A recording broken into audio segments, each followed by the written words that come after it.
মামি, আমাকে মেরো না, দয়া করে আর মেরো না, আমার খুব কষ্ট হচ্ছে। খুব শখ না পালিয়ে যাওয়ার? এবার দেখি কোথায় পালিয়ে যাস। আর তাড়াতাড়ি শাড়ি পরে সেজেগুজে তৈরি হয়ে নে, বরপক্ষ চলে আসবে। আমার যেন একই কথা আর বলা না লাগে। দরজার পাশে মা মুখ আঁচল দিয়ে ঠেকে নীরবে কান্না করছে। মামি চলে যাওয়ার পরই মা আমাকে জড়িয়ে ধরে কান্না করতে লাগলো। মায়ের তাকে স্পষ্ট ফুটে উঠেছে। মা তাক দেখে আরও জোরে কান্না করতে লাগলো। হঠাৎ মায়ের কি হলো জানি না, নিজের চোখ মুছলেন, সাথে আমারও চোখ মুছে দিলেন। চল তোকে সাজিয়ে দিই। আমি অবাক চোখে মায়ের দিকে তাকিয়ে থাকলাম। একটু আগে মা নিজে আমাকে এই বাড়ি ছেড়ে পালিয়ে যেতে বলেছে, অথচ এখন মা বলছে আমাকে সাজিয়ে দিবে। আমি চুপচাপ বসে আছি। মা আমাকে লাল টকটকে একটা শাড়ি পরিয়ে সাজিয়ে দিল। মামি এর মধ্যে একবার এসে দেখে গেছে আমার সাজানো হয়েছে কিনা। আমার গোছানো শেষে মা নিজেও টুকটাক একটু ব্যাগ গুছিয়ে নিচ্ছে। তুমি কেন ব্যাগ গুছিয়ে নিচ্ছ আম্মু? কোথায় যাবে তুমি? সব প্রশ্নের উত্তর তুমি পাবে, একটু অপেক্ষা করো। আমি রূপন্তী ইসলাম রুহি, এবার এইচএসসি দিয়েছি। ছোট থেকেই মামা বাসায় থাকি। বাবাকে বাবা বলে ডাকার সৌভাগ্য কখনো হয় নাই। তার ভালোবাসা কেমন আমি জানি না, কিন্তু মামা আমাকে নিজের সন্তানের মতো ভালোবাসতো। তবে মামি আমাদেরকে তেমন একটা পছন্দ করতো না। মামা 1 মাস মতো হলো বিদেশে গিয়েছে। মামি গ্রামের মেম্বারের ছেলের থেকে টাকা নিয়ে ওই নেশাখোর ছেলের সাথে আমাকে বিয়ে দেওয়ার জন্য উঠে পড়ে লেগেছে। মামি এলাকার লোকজনকে বলে আমি নাকি রূপ দেখিয়ে মেম্বারের ছেলেকে বশ করেছি। মা এগুলো মুখ বুজে সহ্য করে শুধু দুমুঠো ভাতের জন্য। মা দ্রুত পায়ে হেঁটে ঘরের মতো এসে আমার গায়ে মায়ের একটা পুরাতন শাড়ি 2 ভাঁজ করে পেঁচিয়ে মুখ ঢেকে দিল। বিছানার নিচ থেকে মামার দেওয়া অল্প কিছু জমানো টাকা নিয়ে মা আমার হাতটা ধরে বাড়ির পেছনের দরজা দিয়ে দৌড় দিল। আমিও মায়ের সাথে দৌড়াচ্ছি। কেন দৌড়াচ্ছি জানি না, শুধু এটা জানি আমার সাথে আমার মা আছে, আমার বড় সম্বল। ধানক্ষেত পার হয়ে মেইন রাস্তায় এসে দাঁড়ালাম। পাল্লা দিয়ে গাড়ি চলছে, একটার পর একটা। মা একটা রিক্সা দাঁড় করালো। রিক্সাওয়ালা আমাদের পোড়াদহ রেলওয়ে স্টেশনে নামিয়ে দিল। স্টেশনে মানুষের আনাগোনা খুব বেশি, ট্রেন হয়তো কিছু সময়ের মধ্যে চলে আসবে। আমি মায়ের দিকে তাকালাম, মুখ একদম শুকনো লাগছে। ট্রেন আসার সাথে সাথে মা আমার হাত ধরে ট্রেনে নিয়ে গেল। টিকিট নেই কোনো রকম, বসার জন্য একটু জায়গা হলো। কি জানি কি হয়, মাঝপথে রেলের মাস্টার কি নামিয়ে দিবে? এই রুহি ওঠ, আমাদের নামতে হবে। মায়ের কাঁধে মাথা রেখে ঘুমিয়ে গেছি কখন ঠিক পাই নাই। ব্যাগ নিয়েই ট্রেন থেকে নামলাম। একদম নতুন শহর, নতুন সকাল, খুবই অচেনা সব কিছু।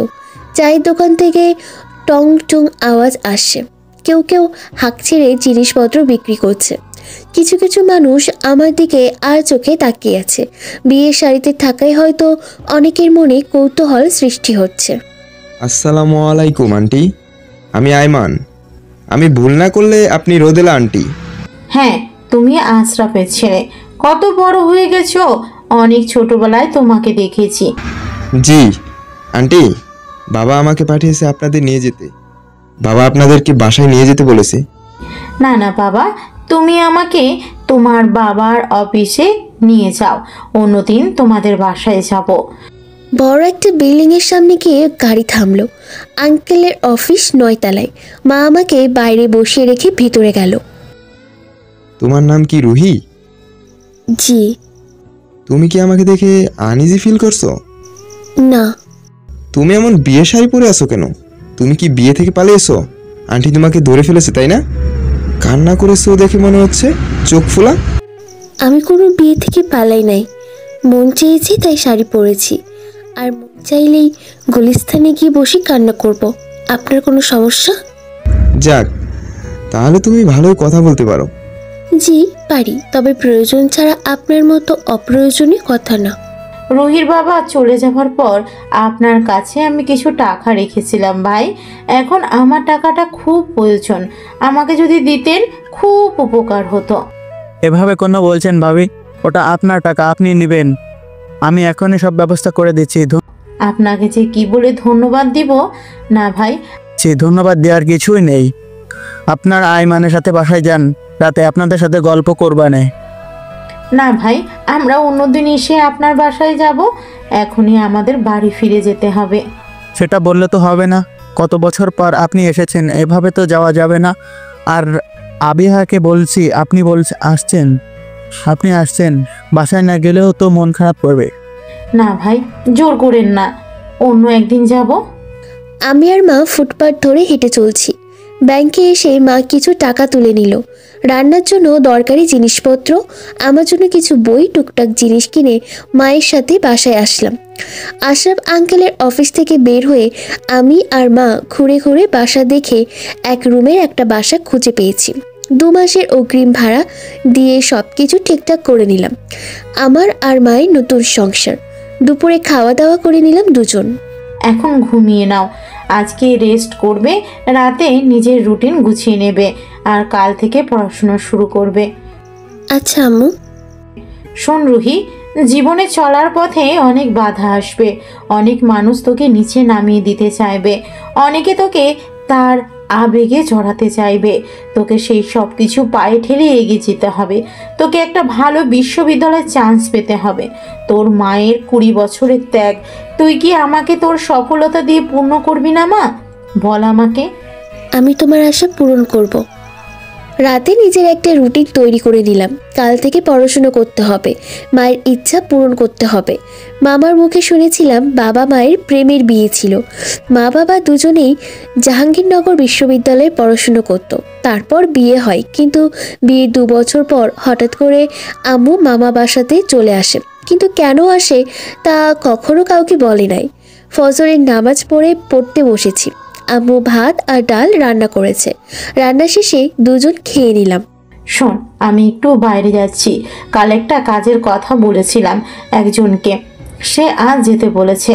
তুই খেয়ে নিস ঠিক মতো, আর আমি ছাড়া কেউ আসলে দরজা খুলিস না। ঠিক আছে, সাবধানে যেও, তাড়াতাড়ি চলে এসো কিন্তু। এভাবে আমার আর মায়ের ছোটোখাটো সংসার চলছে। আম্মু পাশে একটা গার্মেন্টসে কাজ নিয়েছে। কাজ শেষে যখন ঘাম মুখ নিয়ে বাসায় আসে তখন বুক ফেটে কান্না আসে। আমার জন্য কত ত্যাগ, কত কষ্ট। মামারা বিয়ে দিতে চেয়েছিল, কিন্তু আমার মুখের দিকে তাকিয়ে আম্মু বিয়ে করে নাই। দেখতে দেখতে বুয়েটের প্রিলি শেষ করে লিখিত পরীক্ষাও শেষ হলো। আজ রেজাল্ট দিবে। আম্মু কাজে গেছে, বাসায় বসে আছি, হাত পা মনে হচ্ছে অবশ হয়ে যাচ্ছে। আম্মুর স্বপ্ন পূরণ করতে পারবো তো? সন্ধ্যার দিকে আম্মু মিষ্টি হাতে নিয়ে বাসায় আসলো। আমার মেয়ে বুয়েটে 64তম হয়েছে। বুয়েটিয়ান রুহি, অভিনন্দন আপনাকে আমার স্বপ্ন পূরণ করার জন্য। সাবজেক্ট তো হই আমার ঘরে, তাহলে বুয়েট থেকে পাশ করা কারেন্ট মিস্ত্রি ঘুরঘুর করবে। এটা বলে আম্মু হাসা শুরু করে দিল। আমি আম্মুকে জড়িয়ে ধরে কান্না করে দিলাম। আম্মুর পুড়ে যাওয়া হাতটা নিয়ে বারবার চুমু খেতে লাগলাম। আরে কি করিস, হাতে তো ময়লা। এই হাত কখনো ময়লা হতে পারে না। একজন মায়ের হাত কি করে ময়লা হয়? এটা আমার সুখের অংশ। চল, বাসার সবাইকে মিষ্টি দিয়ে আসি। বাসাটা অনেক বড়। নিচে গ্যারেজের পাশে একটা রুম আছে, ওখানেই আমরা থাকি। আজ পর্যন্ত কারোর বাসায় যাই নাই। তাদের লেভেলের সাথে আমরা যাই না বলে নিজেদেরকে গুটিয়ে রাখি। তবে বাসার মালিক আন্টি অনেক ভালো। ছাদে 5-6 দিন তার সাথে দেখা হয়েছে। বাসায় যাওয়ার জন্য অনেক বলেছে, কিন্তু আমার সময় হয় নাই। আম্মুর সাথে ভালোই ভাব হয়েছে। আসসালামু আলাইকুম আঙ্কেল। আরে রুহিমা, কেমন আছো? ভেতরে আসো। এই তো আঙ্কেল, ভালো আছি। আন্টি নেই বাসায়? কে খুঁজছে আমাকে? রুহি, তুমি আমার বাসায়? তোমাকে তো কখনো জোর করেও নিয়ে আসা যায় না। আরে ভাবি, আপনিও দেখছি এসেছেন, আর হাতে মিষ্টির প্যাকেট। ঘটনা কি? রুহি বুয়েটে চান্স পেয়েছে তো, তাই একটু মিষ্টি দিতে আসলাম। রুহি বুয়েটে চান্স পেয়েছে? বাহ, খুব ভালো।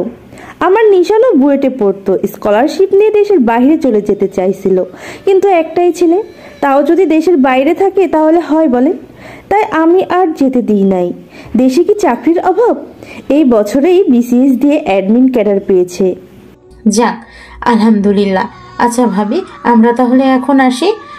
মাত্র তো আসলেন, বসেন, গল্প করি। আর রুহি, তুমিও তো আসো না, এখন পড়াশোনা আর নেই। তুমি কিন্তু আসবে, আমাদের সাথে গল্প করবে। আচ্ছা আন্টি, আসবো অন্যদিন। আঙ্কেল ভালো থাকেন। আচ্ছা মিষ্টি পরি, তুমি কিন্তু আবার এসো। বুয়েটের ভর্তি কার্যক্রম শেষ করেছি, ক্লাস শুরু হয়ে গেছে। আম্মু বেশ কয়েক মাস ধরে খুব অসুস্থ, ঘন ঘন জ্বর আসে আর কাশি।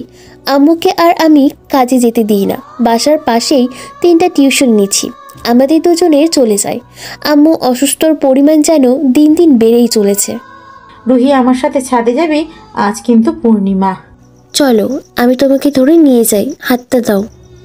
না, আমাকে ধরা লাগবে না, আমি একাই যেতে পারবো। মা আমাকে একটা শাড়ি পরিয়ে দিল, দুজন ছাদে গেলাম।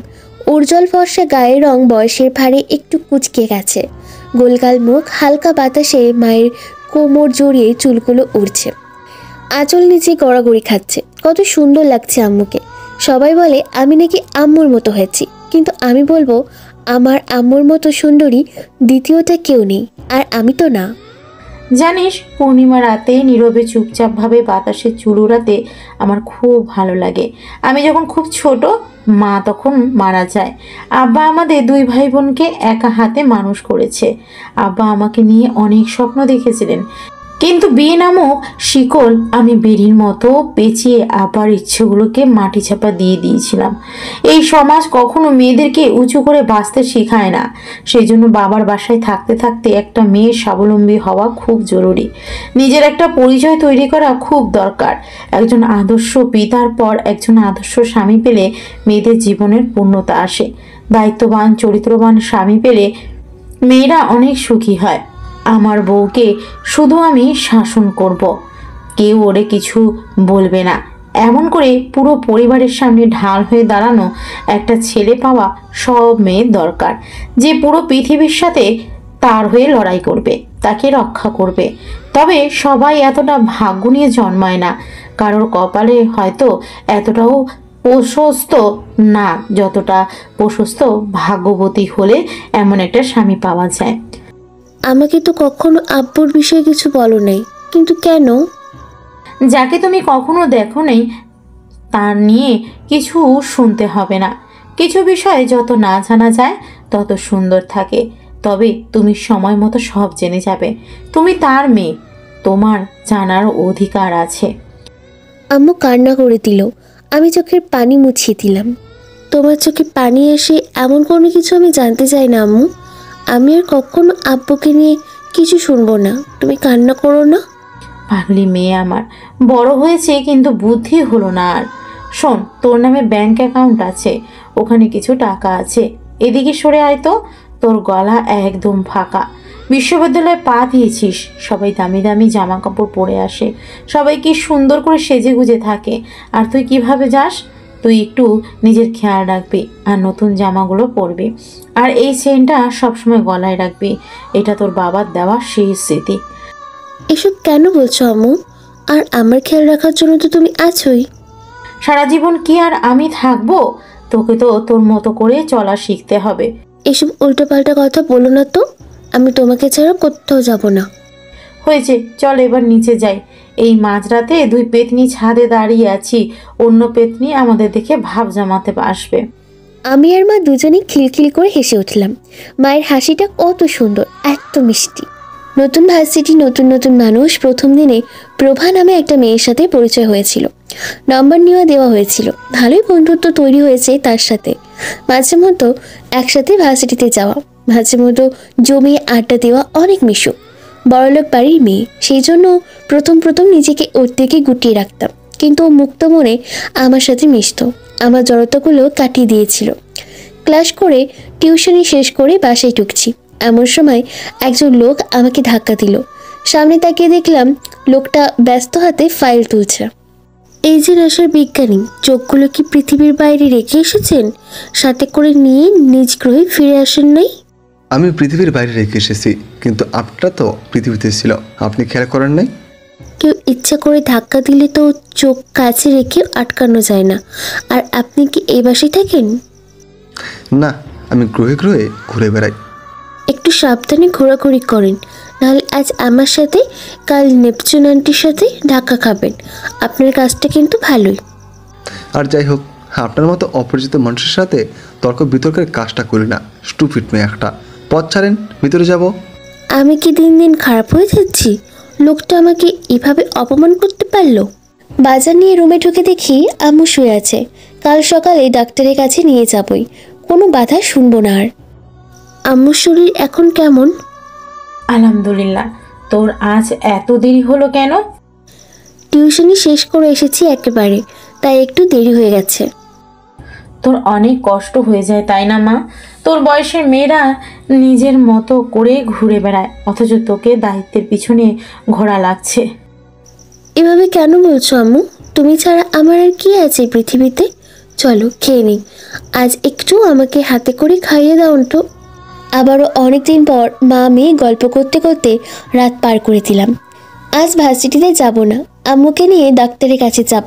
রাত হয়ে যেতে পারে, তাই সকাল সকাল টিউশনিগুলো শেষ করে বাসায় আসলাম। গেটের সামনে সেই লোকটা গাড়ি বের করছে, আমি তার দিকে এগিয়ে গেলাম। আপনি তো মনে হয় এই বাসাতেই থাকেন, আগে কখনো তো দেখি নাই আপনাকে। তোর সাথে না থাকলে কেউ কিছু দেখে না আসলে। আপনার নামটাই তো জানা হলো না, এত কথা বললাম। এই আপনার মতলব কি? সকাল সকাল নাম শুনছেন, আবার সুন্দর সুন্দর কথা বলতেছেন। গতকাল তো মরিচের গুঁড়া চড়ছিল। মেয়ে মানুষ হয়ে আগে নাম শুনতে চাওয়াতে মানুষের ভাব বেড়ে গেছে। আমি মুস্তাকিন রহমান নিশান, আপনি রুহি, বুয়েটে পড়েন, নিচে থাকেন। অনেক ভালো ভদ্র মেয়ে, তাই তো? আম্মু যে অভদ্র মেয়েকে কেন ভালো ভদ্র বলে আমি জানি না। আপনি বাড়িওয়ালা আন্টির ছেলে, আর আপনি আমাকে চেনেন? জি ম্যাডাম, আমি আপনার নামে গল্প শুনেছি, রূপের যা বর্ণনা শুনেছি তার সাথে মিলে বুঝলাম আপনি সে মেয়ে। বর্ণনার থেকেও হাজার গুণ সুন্দর আপনি।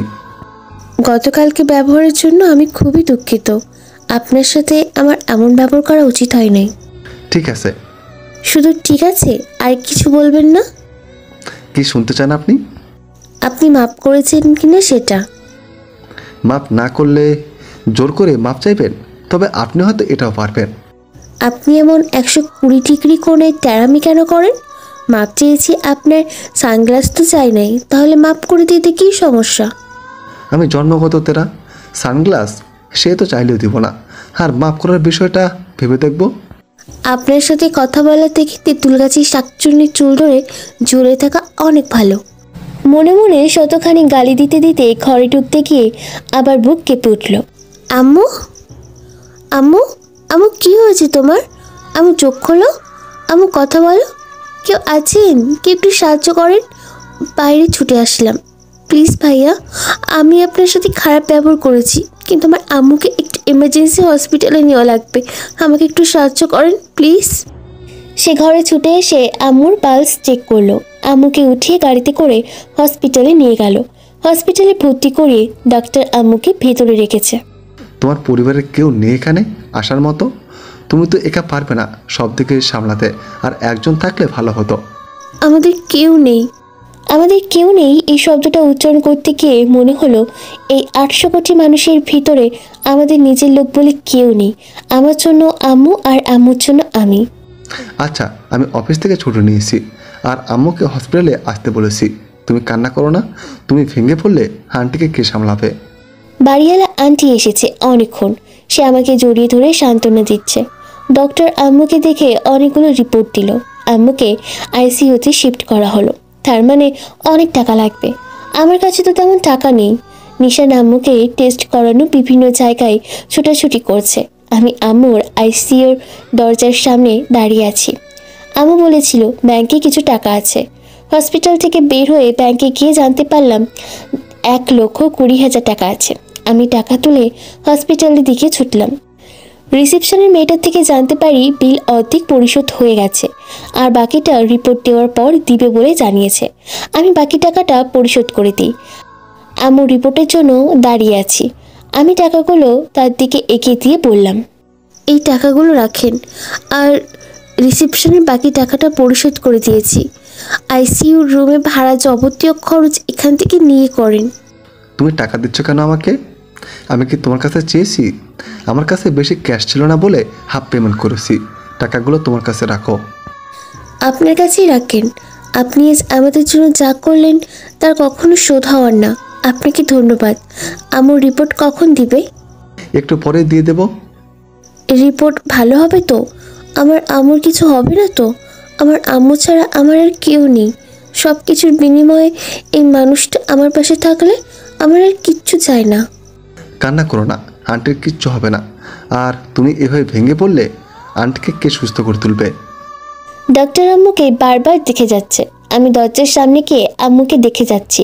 ডক্টর তার রুমে আমাকে ডাক দিল। গিয়ে দেখি নিশান আগে থেকেই বসে আছে।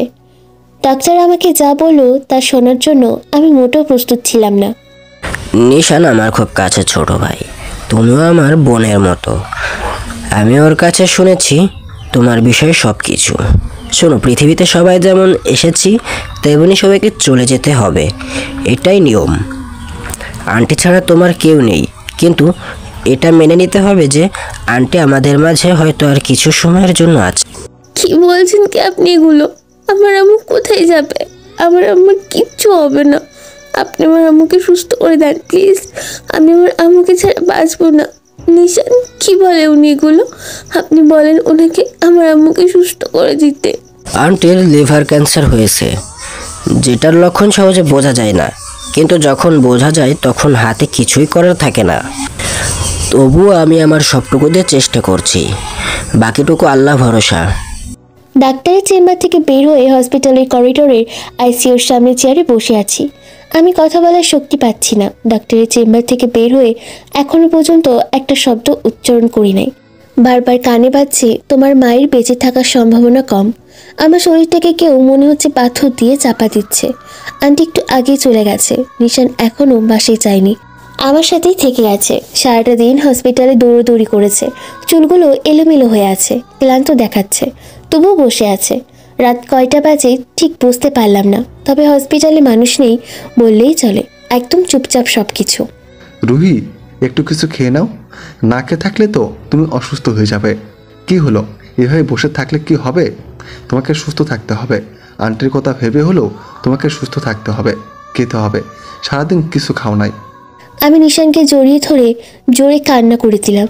এত সময় ধরে জমিয়ে রাখা সকল চাপা কষ্টগুলো চোখের পানি হয়ে ছড়িয়ে দিচ্ছি। আমি আমার আম্মুকে ছাড়া থাকতে পারবো না। ছোট থেকে আমার আবদার পূরণ করার জন্য এই মানুষটাই ছিল। আমার চাওয়া পাওয়া কিনে শুধু আমার আম্মু। মেয়ে নাকি বাবাদের রাজকন্যা হয়, বাবা মানে একটা শক্ত হাত। কিন্তু দেখেন, জীবনে বাবার দেখা পায় নাই। আমার মাথায় হাত বুলিয়ে কেউ কখনো জানতে চায় নাই আমি কি হয়েছে, মন খারাপ কিনা। আমার বাবা নেই, মামার বাসায় থাকি। প্রতিবেশীরা অনেক কথা বলতো, সেই জন্য আম্মু কখনো বাইরে কারোর সাথে মিশতে দিত না। আমার একাকিত্ব সঙ্গী শুধু আমি। কাজের চাপে আম্মু ঠিক মতো কথাও বলতে পারতো না। বন্দি জীবনযাপন করছি। আমার জামানো অনেক দুঃখ আছে। এই আম্মু আমার সব সুখ। আল্লাহ কেন তাকেও নিয়ে যাবে? আমি কি নিয়ে থাকবো? আমি এসব নিতে পারছি না। আমার দম বন্ধ লাগছে, আমার খুব কষ্ট হচ্ছে। আমি কাউকে বোঝাতে পারবো না আমার কেমন লাগছে। আমার খুব একা লাগছে, খুব। রুহিকে কি বলে সান্ত্বনা দেব আমি জানি না। আর কান্না করে নাই চেম্বার থেকে বের হওয়ার পর। এখন আমি ওরে কান্না করতে বাধা দিলাম না, কারণ কান্না করলে ওর নিজের একটু হালকা লাগবে। আমি করিডোর দিয়ে আকাশের দিকে তাকিয়ে আছি। খুটখুটে অন্ধকার, ল্যাম্পপোস্টের আলোতে ব্যস্ত রাস্তা দেখে যাচ্ছে। এই রাত মনে হচ্ছে শেষ হচ্ছে না। অপেক্ষার প্রহর কেন জানি শেষ হতে চায় না। নিশান সারা রাত চেয়ারে বসেই কাটিয়ে দিয়েছে। ফজরের আজান দিল, আমি নামাজ পড়ে নিলাম। আল্লাহর কাছে চাইলে আল্লাহ কাউকে খালি হাতে ফেরায় না। হে আল্লাহ, আপনি কোনো অভাগাকে খালি হাতে ফিরিয়ে দিতে নিষেধ করেছেন। আমি তো একজন অভাগা, আপনি আমাকে খালি হাতে কেন ফিরিয়ে দিবেন? আপনি আমার আম্মুকে সুস্থ করে দেন। সকাল হতেই হসপিটালের ব্যস্ততা বাড়ল। নার্স এসে বলল আম্মু নাকি চোখ খুলেছে। কথাও বলেছি একটু একটু। আমি দেখা করার জন্য গেলাম। আম্মুর মুখটা অনেক শুকনো লাগছে। নিশানও আসলো। আম্মু টুকটাক কথা বলছে। আম্মুকে অনেকটা সুস্থ মনে হলো। তো একটু বাইরে যাবি? আমি নিশানের সাথে কিছু কথা। আমি বাধ্য মেয়ের মতো বাইরে চলে আসলাম। শোনো বাবা, আমি ছাড়া রুহির কেউ নেই। আমি জানি আমি বাঁচবো না। আল্লাহ মানুষকে সুস্থ করে দিয়ে নিয়ে চলে যায়। আমি চলে গেলে আমার মেয়েটা অনাথ হয়ে যাবে। আমি আমার মেয়ের একটা ব্যবস্থা করে রেখে যেতে পারলাম না। এটা আমার অনেক বড় কষ্ট। মা হয়তো এমনি হয়, হাজার অসুস্থতার মাঝেও তার সন্তানের সুখের কথা ভাবে। সকল মায়ের জন্য ভালোবাসা। সবার আম্মু 1000 বছর বেঁচে থাকুক। তোমার আম্মু আমাকে অনেক আগেই তোমার জন্য বিয়ের প্রস্তাব দিয়েছিল। আমি না থাকলে আমার মেয়ে যেন একটু সুখে থাকে বলে ওর পড়াশুনো করে নিজের পায়ে দাঁড়ানোর মতো সময় নিয়েছিলাম, কিন্তু এখন মনে হয় সেটা আর হবে না। আমার অগোচরে আমি তোমাকে অনেক খোঁজ খবর নিয়েছি। তুমি অনেক ভালো, ভদ্র, আর রুহি তোমার কাছে ভালো থাকবে আমি জানি। তুমি কি রুহিকে একটু দেখে রাখতে পারবে বাবা? আপনি এভাবে কেন বলছেন আন্টি? আমি আমার দায়িত্ব থেকে কখনো পিছিয়ে যাব না। আমি আপনাকে রুহির মতো ভালোবাসতে পারবো কি না জানি না, তবে আমি আমার সবটা দিয়ে ওকে আগলে রাখবো। বাবা, মানুষ পরিবর্তনশীল। তুমি কখনো আমার মেয়েকে কষ্ট দিও না। ও ছোট দেখে কারোর ভালোবাসা পায়নি। আমি বিপদে পড়ে আমার মেয়েকে এখন তোমার হাতে তুলে দিচ্ছি। এটা কখনো ভেবে আমার মেয়েকে তাচ্ছিল্যের নজরে দেখো না বাবা। আমার মেয়েকে সুখে রেখো। আমি রুহিকে নিজের সবটুকু দিয়ে হলেও ভালো রাখবো। আপনি আমাদের জন্য দোয়া করবেন। রুহিকে ডেকে দাও। আমি ভেতরে গিয়ে আম্মুর পাশে দাঁড়িয়ে থাকলাম। আম্মুকে দেখতে আন্টি ও আঙ্কেল এসেছে। ভাবি, আপনি অনেক আগে রুহিকে আপনি আপনার মেয়ে রূপে চেয়েছিলেন। আমি আপনার থেকে তখন বেশ কিছু সময় চেয়েছিলাম, কিন্তু আমার মনে হলো এখন এত সময় নেওয়ার কোনো দরকার নেই। আপনি কি বলেন? রুহিকে তো আমার মেয়ে না, ও তো আমার মা। আপনি যা বলবেন আমি তাতেই রাজি। আপনি যদি কিছু না মনে করেন, আমি চাই আজ নিশানের সাথে রুহির বিয়েটা হোক। এতে কিছু মনে করার কি আছে? এটা তো খুশির বিষয়। রুহি, তোমার কি এই বিয়েতে অমত আছে? আমার কোনো সমস্যা নেই, তবে তুমি অসুস্থ, এখন বিয়ে না করলে কি হতো না? আর আজকেই কেন? আমি শুনেছি তোমার অমত আছে কিনা। আজ কিংবা কাল কোনো বিষয় না। না। যাক, আলহামদুলিল্লাহ। আমি তোমার আম্মুর কাছে থাকছি। তুমি নিশানের সাথে বাসায় যাও, গিয়ে গোসল করে রেস্ট নাও। কাল থেকে তোমরা দুজন এখানে কিছু খাও নাই ঠিক মতো। আম্মু আমাকে জোর করে নিশানের সাথে বাসায় পাঠিয়ে দিল। নিশান একটা শপিং মলের সামনে গাড়ি দাঁড় করিয়ে নিজে ভেতরে গেল। বেশ কিছু সময় পর কিছু ব্যাগ হাতে করে ফিরল। আমি রুমে ঢুকবো এমন সময়। শোনো, এগুলো তোমার জন্য। আম্মু কিনতে বলেছিল। প্রথমবার মেয়েদের জিনিস কিনেছি, জানি না তোমার পছন্দ হবে কিনা। এগুলোর কি দরকার ছিল? দরকার ছিল কিনা জানি না, তবে হয়তো দরকার ছিল। এগুলো পরে রেডি থেকো, আমরা জোহরের নামাজ পড়ে বের হব। আচ্ছা, আপনি এই বিয়েতে রাজি তো? কি মনে হয় তোমার? কিছু মনে হয় না, তবে আমার মতো গরিব অনাথকে বিয়ে করবেন? আপনি সত্যি আমাকে বিয়ে করতে চান তো? না না না, আমি মিথ্যা বিয়ে করব? শান্তি। আর শোনো, কে বলেছে তুমি অনাথ? এই পৃথিবীর বুকে আমি যতদিন বেঁচে থাকবো এই শব্দগুলো যেন দ্বিতীয়বার উচ্চারণ করতে না দেখি, তাহলে কিন্তু আন্তর্জাতিক সংবাদের মাধ্যমের হেডলাইন হয়ে যাবে। আপনি তো ভালো কেন? তুমি ভালো মনে করো তাই। এমনিতেই আমি অতটাও ভালো না, সময় আসলে ঠিকই বুঝে যাবে। এখন যাও, ফ্রেশ হয়ে নাও, আমি গেলাম।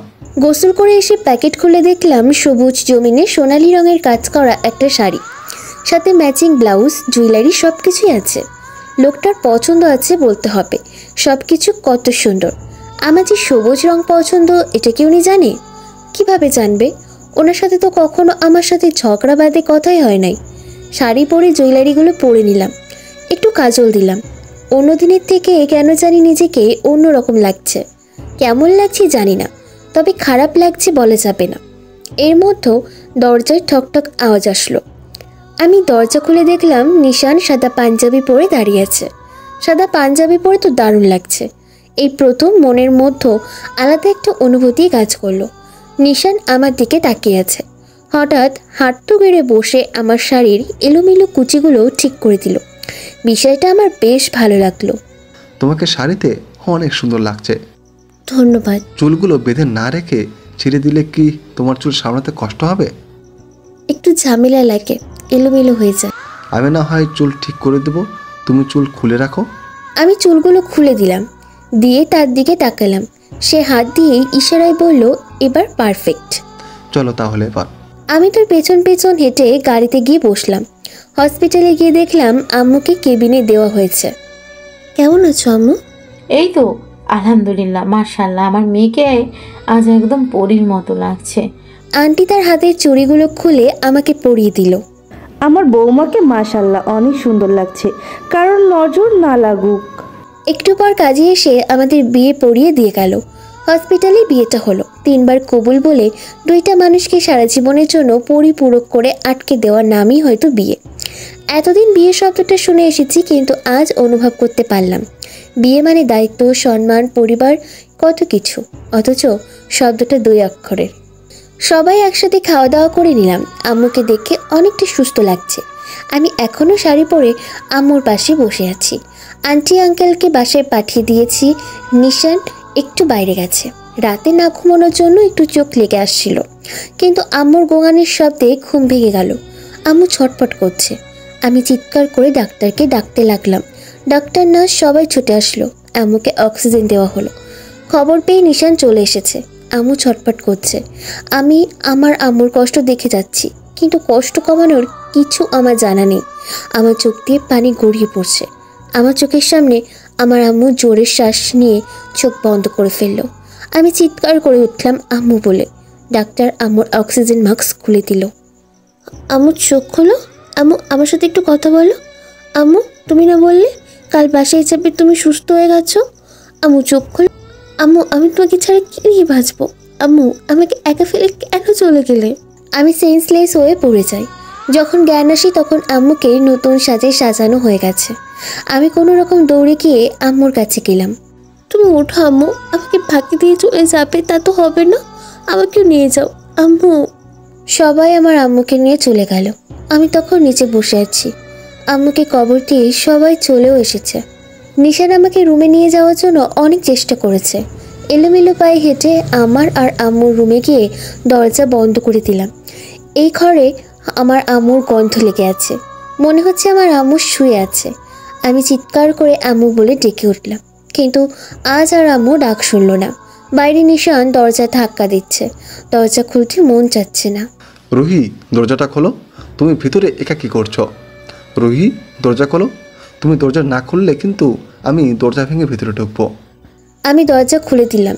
সবাই আমার লাল হওয়া চোখের দিকে তাকিয়ে আছে। এভাবে দরজা বন্ধ করে রেখেছো কেন? আমাকে একটু একা থাকতে দেবেন? আমি আজকের মতো একটু একা থাকতে চাই। প্লিজ আমাকে একটু একা থাকতে দেন। ভয় পেন না, আমি নিজের কোনো ক্ষতি করব না। এমন শিক্ষা আমার আম্মু আমাকে দেয় নাই। আমি একটু একা থাকতে চাই। তুমি একা থাকবে, কিন্তু দরজা চাপিয়ে দিবে, শুধু ছিটকানি ভিতর থেকে দেবে না। তুমি অনেক ক্লান্ত, একটু বোঝার চেষ্টা করো। তুমি এটা মানলে আমি তোমাকে একা থাকতে দেব। আমি দরজা চাপিয়ে দিয়ে নিচে বসে পড়লাম। বিছানার উপর মাথা দিয়ে নীরবে চোখের পানি ফেলছি। আমার আম্মুকে ছাড়া একটা দিনও আমি এই রুমে থাকি নাই, অথচ আজ আমি আছি, কিন্তু আমার আম্মু আমার পাশে নেই। আমার মাথায় হাত বুলিয়ে দেওয়ার মানুষটাই নেই। আজ থেকে কেউ আমাকে শাসন করবে না। ভুল করলে 1-2টা মার কেউ দিবে না। আমার মেয়ে বলে কেউ গর্ব করবে না। বুয়েটের কারেন্ট মিষ্টি বলে কেউ মজা করবে না। আম্মু কেন চলে গেল আমাকে রেখে? কখন ঘুমিয়ে গেছি ঠিক পাই নাই। সূর্যের আলো জানালার ফাঁক দিয়ে শুরু হয়ে চুকছে। তার মানে সকাল হয়ে গেছে। বাসায় যারা কাল এসেছিল তারা সবাই চলে গেছে। আমি দরজা খুলে বাইরে এসে দেখলাম নিশান দরজার সামনে দেওয়ালে মাথা দিয়ে ঘুমিয়ে আছে। সারা রাত হয়তো এখানে বসে আমাকে পাহারা দিয়েছে। একটা মানুষ এতটা ভালোবাসতে জানে কিভাবে? কথা বলতে ইচ্ছা হচ্ছে না, তাও আমি তাকে ডাকলাম। এই ওঠেন, এভাবে শুয়ে আছেন কেন? ঘাড় ব্যথা হবে। ও, তুমি উঠে পড়েছো? চলো বাসায় চলো। আপনি যান, আমি আর একটু এখানে থাকি। কাল থেকে কিছু খাও নাই, এমন করলে তো তুমি অসুস্থ হয়ে যাবে। আন্টি তো কষ্ট পাবে। আন্টির জন্য তুমি দোয়া করতে পারো, কান্না না করে, তাহলে তার আত্মা শান্তি পাবে। তুমি আবার এসো এখানে, আমি মানা করব না। তবে এখন চলো। আপনি যান, আমি আর একটু থাকবো। নিশান চলে গেল। আমি রুমে এসে আম্মুর বালিশটা বুকে নিয়ে শুয়ে পড়লাম। নিশান আমাকে খাবার এনে জোর করে খাওয়াই দিয়ে গেছে। একা থাকতে চাই বলে ওকে আমার সাথে থাকতে দিই নাই। খাবার গলা দিয়ে নামছিল না। আমার আম্মু তো না খেয়ে আছে। আমি কিছুতে শান্তি পাচ্ছি না। গতকালের শাড়ি এখনও গায়ে আছে, এলোমেলো হয়ে গেছে, ময়লা লেগেছে। আমি গোসল করে নিলাম, নিয়ে নামাজে দাঁড়ালাম। আমি আম্মুর জন্য দোয়া করব, আমার সুখের জন্য। সে সারা জীবন ত্যাগ করে এসেছে, তাকে আমি সুখ দিতে পারি নাই। এখন সন্তানের দোয়া আল্লাহ যদি কবুল করে। আম্মু নেই আজ 10 দিন হয়ে গেছে। আমি এখনও আম্মুর রুমে থাকি। আন্টি আঙ্কেল নিশান সবাই বাসায় যেতে বলে, কিন্তু আমি যাই না।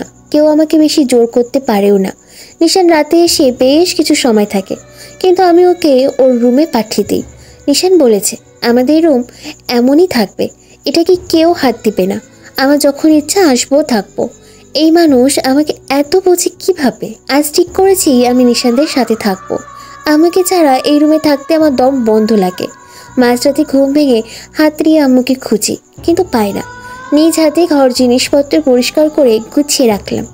একটা ছোট তালা দিয়ে উপরে চলে গেলাম। কলিং বেল দিলাম। আঙ্কেল এসে দরজা খুলে দিল। আমাকে দেখে সুন্দর মতো একটা হাসি দিল, দিয়ে বলল, আরে আমার বৌমা, যাক অবশেষে এই বাবার কথা মনে হলো তো। আসো আসো, ভেতরে আসো। নিশান অফিসে, আন্টি রান্না করছে। আমি রান্নাঘরে গেলাম। আঙ্কেলও আমার পেছন পেছন আসলো। আন্টি আমাকে দেখে বলল, যাক, অবশেষে এই বুড়ো বুড়ির কথা মনে হয়েছে। যাও ঘরে গিয়ে বসো, রান্নাঘরে আসবে না, এগুলো তোমার কাজ না। পড়াশোনা করবে, আমার ছেলেকে সুখে রাখবে, আর এই বুড়ো বুড়ির সাথে গল্প করবে। তাছাড়া কোনো কাজ নেই এই বাড়িতে তোমার। আমি মেয়ে এনেছি, মা থাকতে মেয়ের কোনো কাজ থাকার কথা নয়। আমার কথা মাথায় গেছে? আন্টি আমি আপনার রান্নার একটু সাহায্য করি, অল্প একটু। এই তোমার সাহস তো কম না? আমাকে এখনো আন্টি বলো, মা বলো, না হলে আমি তোমার সাথে কথা বলবো না। এমনিতেই এতদিন আমার থেকে দূরে থেকেছো।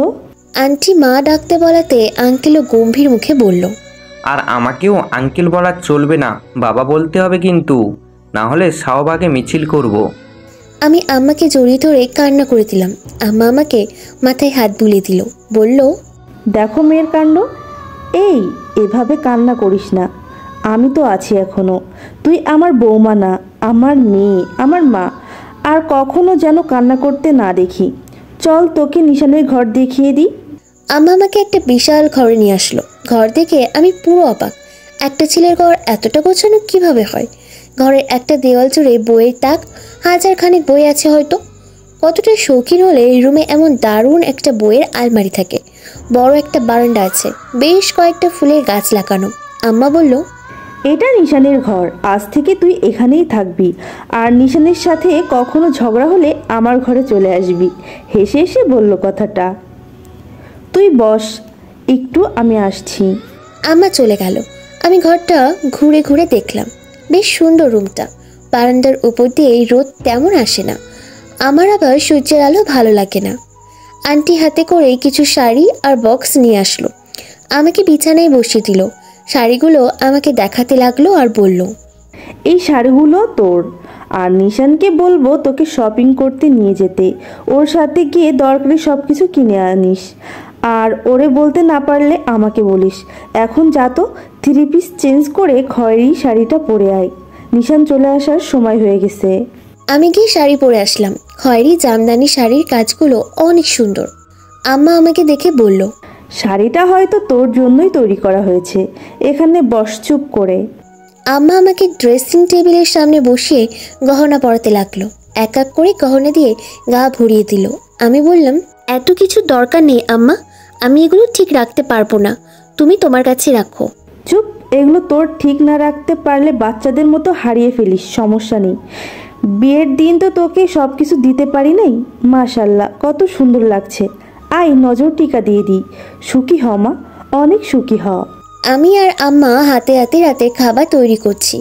এমন সময় কলিং বেল বেজে উঠল। আম্মা বলল, নিশান এসেছে, যা দরজা খুলে দিয়ে আয়। আর কি কি লাগে দেখিস। শোন, নিশান অফিস থেকে আসলে সব কাজ রেখে আগে ওর কাছে যাবি। কি প্রয়োজন সেসব দিকে নজর দিবি। আমি দরজা খুলে দিলাম। সে আমার দিকে তাকিয়ে আছে। সে চুপচাপ ঘরে চলে গেল, কোনো কথা বলল না। আমিও তার পিছু পিছু ঘরে গেলাম। কি ব্যাপার ম্যাডাম, আজ আমার বাসায় কি মনে করে? আমি আমার শ্বশুর বাড়ি আসতে পারি না নাকি? নিষেধ আছে কোনো? নিশান শার্টের বোতাম খোলা বন্ধ রেখে এক হাত দিয়ে হ্যাচকা টান দিয়ে আমাকে তার সাথে মিশিয়ে নিল। তার এত কাছে আমি আগেও এসেছি, তবে আজ অন্যরকম অনুভূতি হচ্ছে। তলপেটে চিনচিন ব্যথা করছে। আমার হাত পা অসহায় লাগছে। শ্বশুরবাড়ি আসার নিষেধ না, তবে শ্বশুরবাড়ি যে শ্বশুরের ছেলেও থাকে তাকে পড়ানো তো অন্যায়, ঘোর অপরাধ। এত সাজার মানে কি? পাগল করতে চাও নাকি নতুন করে? যাক, তাহলে কারোর নজর পড়েছে আমার উপর। এমনভাবে হেঁটে আসলেন, মনে হলো আমার দিকে তাকিয়ে আমার একটু প্রশংসা করলে আপনার ফাঁসি দেওয়া হবে। নিশান আমার মুখের খুব কাছে চলে আসলো। ওর নিঃশ্বাসের গরম বাতাস আমার মুখে পড়ছে। আস্তে আস্তে আরও কাছে নিয়ে আসলো। আমার বউজান এমনিতেই সুন্দর, তাকে আলাদা করে সুন্দর ভালো লাগে না। আর প্রসঙ্গ যদি হয় সুন্দরের বর্ণনা দেয়ার, তাহলে সেটা তুমি। আর ভালোবাসার প্রশংসা এগুলো প্রকাশে খুব দুর্বল। তবে তোমাকে আজ মারাত্মক রকমের সুন্দর লাগছে বউজান। নতুন বইয়ের ঘ্রাণ আসছে নাকে। আমি তার দিকে তাকিয়ে বললাম, এই নতুন বইয়ের ঘ্রাণ মানে কি? আগে কয়টা বিয়ে করেছেন? এত ঘ্রাণের উপর পিএইচডি ডিগ্রি কিভাবে অর্জন করলেন? নিশান আমার ঠোঁটের কাছে ঠোঁট এনে বলল, এই ঘ্রাণটা কেমন শুধু ছেলেরাই বলতে পারবে। আর এটার জন্য বিয়ে করা লাগে না, আগে এমনিতেই ফিল করে যায়। ছাড়েন, কেউ চলে আসবে। এখানে কেউ আসার মতো নেই। নিউলি ম্যারিড কাপলের ঘরে যে হুটহাট আসতে নেই, এটা তোমার শ্বশুর শাশুড়ি জানে, না হলে আমি পয়দা হতাম না। ইস, কি বেহায়া লোক আপনি। ছাড়েন, বাইরে যাব। পারবো না। পারতে হবে, ছাড়েন তো। আচ্ছা, আমি ছাড়বো, তবে একটা শর্ত আমাকে তুমি করে বলতে হবে। আমি পারবো না। তাহলে আমিও ছাড়বো না। আচ্ছা বলবো, এখন তো ছাড়েন। না, তুমি করে ছাড়ার কথাটা বলো, আমি ছেড়ে দেব। আমাকে ছাড়ো আর ফ্রেশ হয়ে খেতে আসো। আচ্ছা বউজান। এই প্রথম সবার সাথে একসাথে বসে খাচ্ছি। আমার পাশে আম্মা বসেছে, আর সামনে আব্বা আর নিশান। আব্বা আমার দিকে তাকিয়ে বলল, আমার মেয়েটাকে শাড়ি গয়না পরে কিন্তু অনেক সুন্দর লাগছে। আজ একদম খয়েরি পরি লাগছে। এমনিতেও আমার মেয়ে অনেক সুন্দরী। নিশান খাচ্ছে আর আর চোখে আমার দিকে তাকাচ্ছে। আম্মা আমার কানে ফিস ফিস করে বলল, নিশানের প্লেট ফাঁকা হয়ে যাচ্ছে, ওরে খাবার তুলে দে। শোন, ছেলেরা তার বইয়ের হাত থেকে খাবার তুলে নিতে পছন্দ করে, তুই এই টিপস কাজে লাগাস। আমি আম্মার কথা মতো নিশানকে মুরগির মাংস তুলে দিলাম। নিশান মুরগির মাংস অনেক পছন্দ করে। খাওয়া দাওয়া শেষে আম্মা আমাকে ঘরে পাঠিয়ে দিল। এই ঘরে আজ অনেকটা সময় থেকেছি, বসেছি, কিন্তু এখন কেন জানি না ভেতরে যেন খুব লজ্জা লাগছে। বুকের মধ্যে ঝিপঝিপ করছে, হৃৎপিণ্ড খুব দ্রুত চলছে। রুমে ঢুকে দেখলাম নিশান নেই। ব্যালকনির গ্লাস খোলা। আমি এগিয়ে গিয়ে পাশে দাঁড়ালাম। সে আকাশের দিকে তাকিয়ে আছে। চাঁদের দিকে তাকিয়ে আম্মুর কথা মনে পড়ে গেল। আমার আম্মু থাকলে হয়তো কত খুশি হতো। নিশান আকাশের দিকে তাকিয়েই বলল, বউজান, তুমি কখনো প্রেমে পড়েছো? না, বিয়ের পর প্রেম করার ইচ্ছা আমার ছোট থেকেই। মানুষ দেখে শেখে আর ঠকে শেখে। আমি দেখতাম বান্ধবীরা প্রেম করে বিচ্ছেদ হয়ে কষ্ট পায় কত কিছু। তখন থেকে ভেবে রেখেছি বিয়ের পর একেবারে আমার স্বামীর সাথেই প্রেম করব। সে আমাকে ছেড়ে যাবে না, এসব কষ্টও আসবে না। তোমার চিন্তাভাবনা অনেক সুন্দর বলতেই হবে। তবে তুমি কি জানো, আমি প্রেমে পড়েছিলাম। তাকে আমি এখনও ভালোবাসি আর সারা জীবন বাসবো। আমার মনটা খারাপ হয়ে গেল। মানুষ ভালোবাসতেই পারে কাউকে, অতীত কম বেশি সবারই থাকে, কিন্তু বউ থাকতে অন্য কাউকে ভালোবাসবে আবার তাকে ভালোবেসে যাবে, এটা কেমন কথা? আমি চুপ করে থাকলাম। নিশান আমার দিকে তাকিয়ে বলল, কি ব্যাপার, চুপ কেন? কিছু না। গল্প শুনবে একটা? বলো।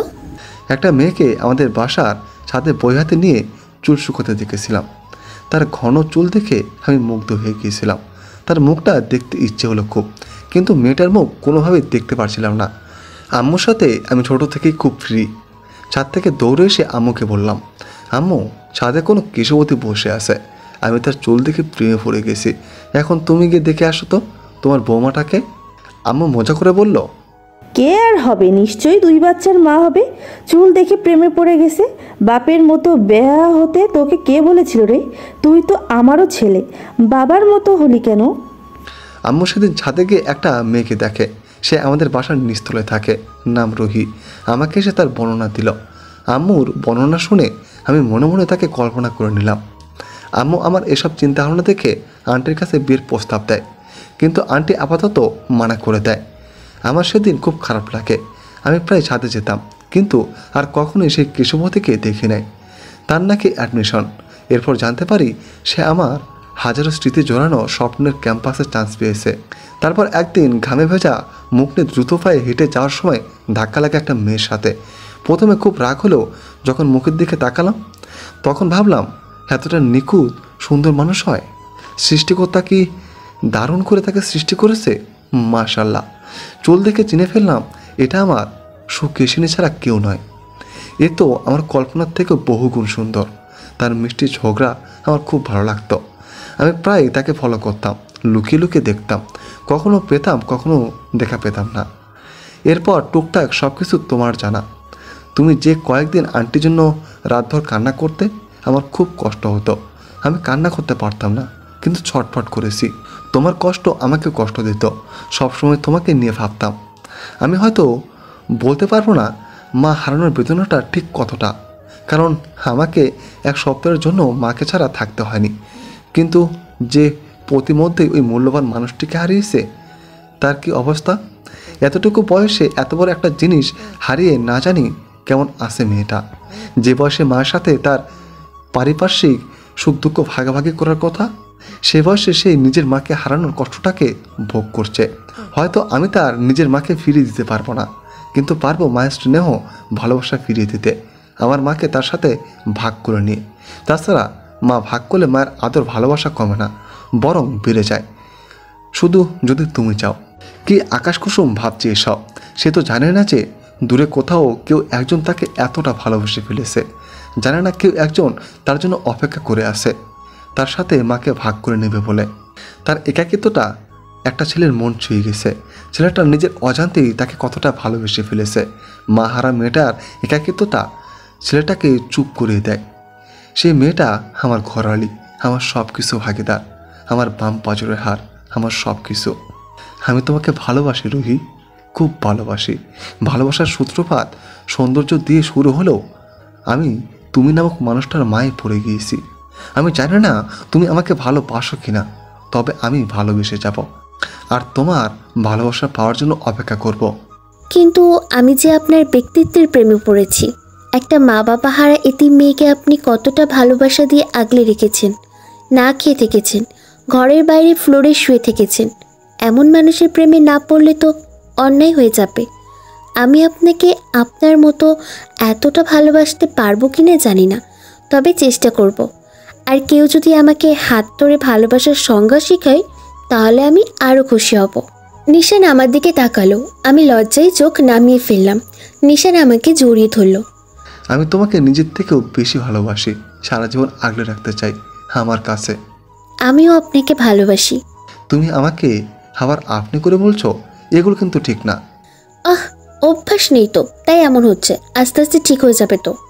তাহলে আমিও তো তোমার অভ্যাসের মধ্যে নেই। আজ থেকে না হয় আস্তে আস্তে ঠিক করে দিই, কি বলো? আমি লজ্জায় কথা বলার ভাষা হারিয়ে ফেললাম। এই লোকটা এমন কেন? কোনো কিছু মুখে আটকায় না, আর আমার কথা দিয়ে আমাকে লজ্জা দেয়। এত লজ্জা ফেলে কি হবে? অভ্যাস করতে হবে তো, না হলে দেখা যাচ্ছে বলছো আপনি, আমার অভ্যাস নেই, তখন কি হবে? আমাকে কি আজ একটু ভালোবাসার সুযোগ দেবে বউজান? এমনভাবে বউজান ডাকটা যেন আমার ধমনী রক্তচাপের গতিকে বৃদ্ধি করে দিচ্ছে। সারা শরীর জুড়ে কেমন একটা অনুভূতি সৃষ্টি হচ্ছে। আমি নিজ থেকে নিশানকে জড়িয়ে ধরলাম। নিশান আমাকে আগলে নিল, কপালে ভালোবাসার পরশ এঁকে দিল। আমাকে কোলে নিয়ে রুমে গিয়ে বিছানায় শুয়ে দিল। আমার ঠোঁটজোড়া নিজ দখলে নিল। হাতের বেখেয়ালি ছোঁয়া তৈরি হলো। পাল্লা দিয়ে দুজনের ভালোবাসার উত্তাপ বৃদ্ধি পেতে থাকলো। আজ আর ফজরের নামাজ পড়া হলো না। ঘুম ভাঙতে ভাঙতে 7টার বেশি বেজে গেছে। নিশান এখনও ঘুমাচ্ছে। আমি ওর থেকে আস্তে করে নিজেকে ছাড়িয়ে নিলাম। ও নড়ে চড়ে উঠল। আমি বাথরুমে চলে গেলাম। গোসল করে কাল আম্মার দেওয়া হালকা গোলাপি শাড়ি পরে নিলাম।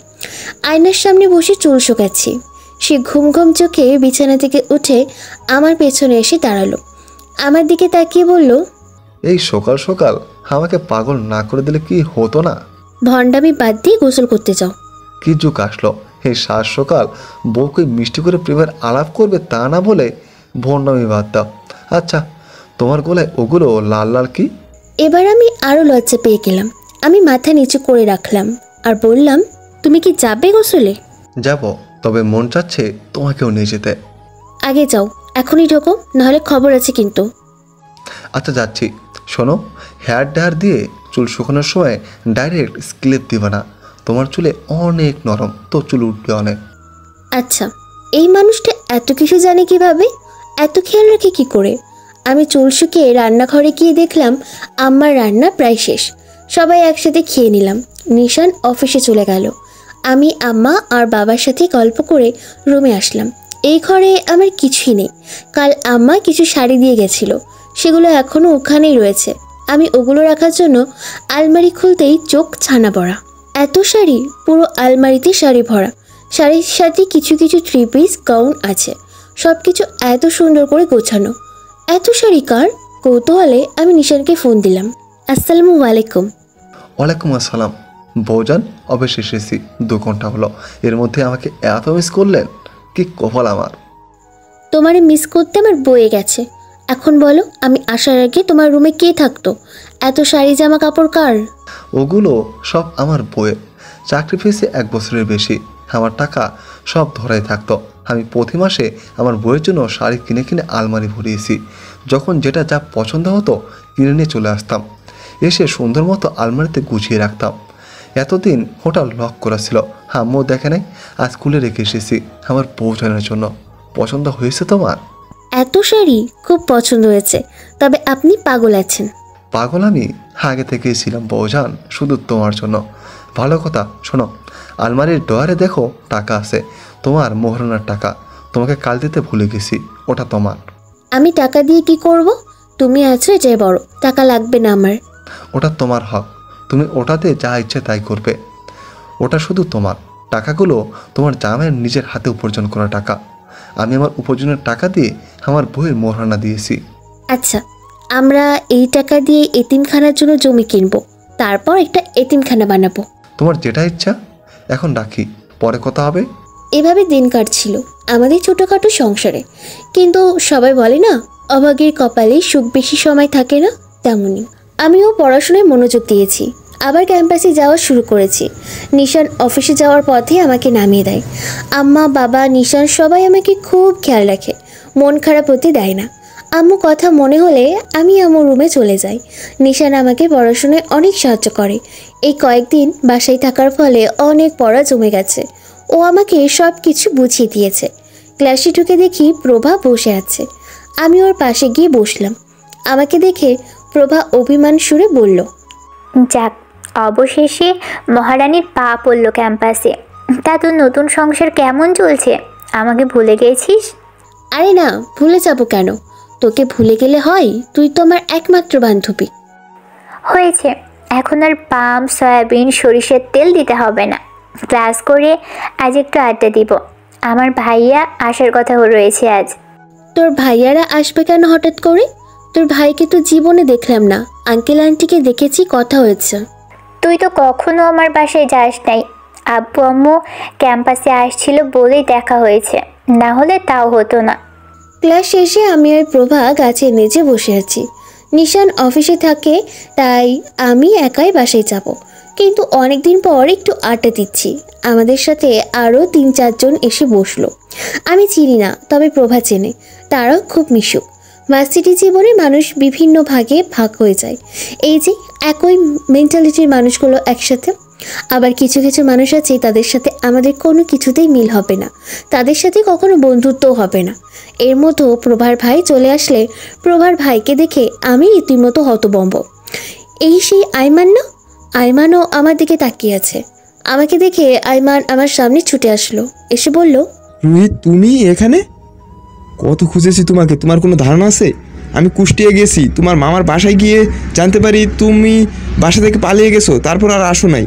আমি ঢাকার আনাচে কানাচে কত খুঁজেছি, এক জায়গা থেকে অন্য জায়গায় গেলে সবসময় খুঁজেছি, চেয়েছি মিরাক্কেল হোক, একটা তোমার সাথে আমার দেখা হয়ে যাক। কোথায় ছিলে তুমি? আমি কি উত্তর দিব জানি না। আর আইমান আমাকে কেন এত খুঁজেছে এটাও জানি না। আমি তো নিজেই বুঝি না আসলে কি জানতে চাচ্ছে, তাই চুপ করে আছি। আমার চুপ করে থাকা দেখে প্রভা বলল, ভাইয়া, তুমি রুহিকে চিনো? হ্যাঁ, সে আমার নীলকণ্ঠ। প্রভা চিল্লাই বলল, কি? রুহি তোমার নীলকণ্ঠের ভালোবাসা? আমি ভাই বোনের কারোর কথাই ঠিক মতো বুঝলাম না। এরা আমাকে নিয়ে কি বলছে? কিসের ভালোবাসা?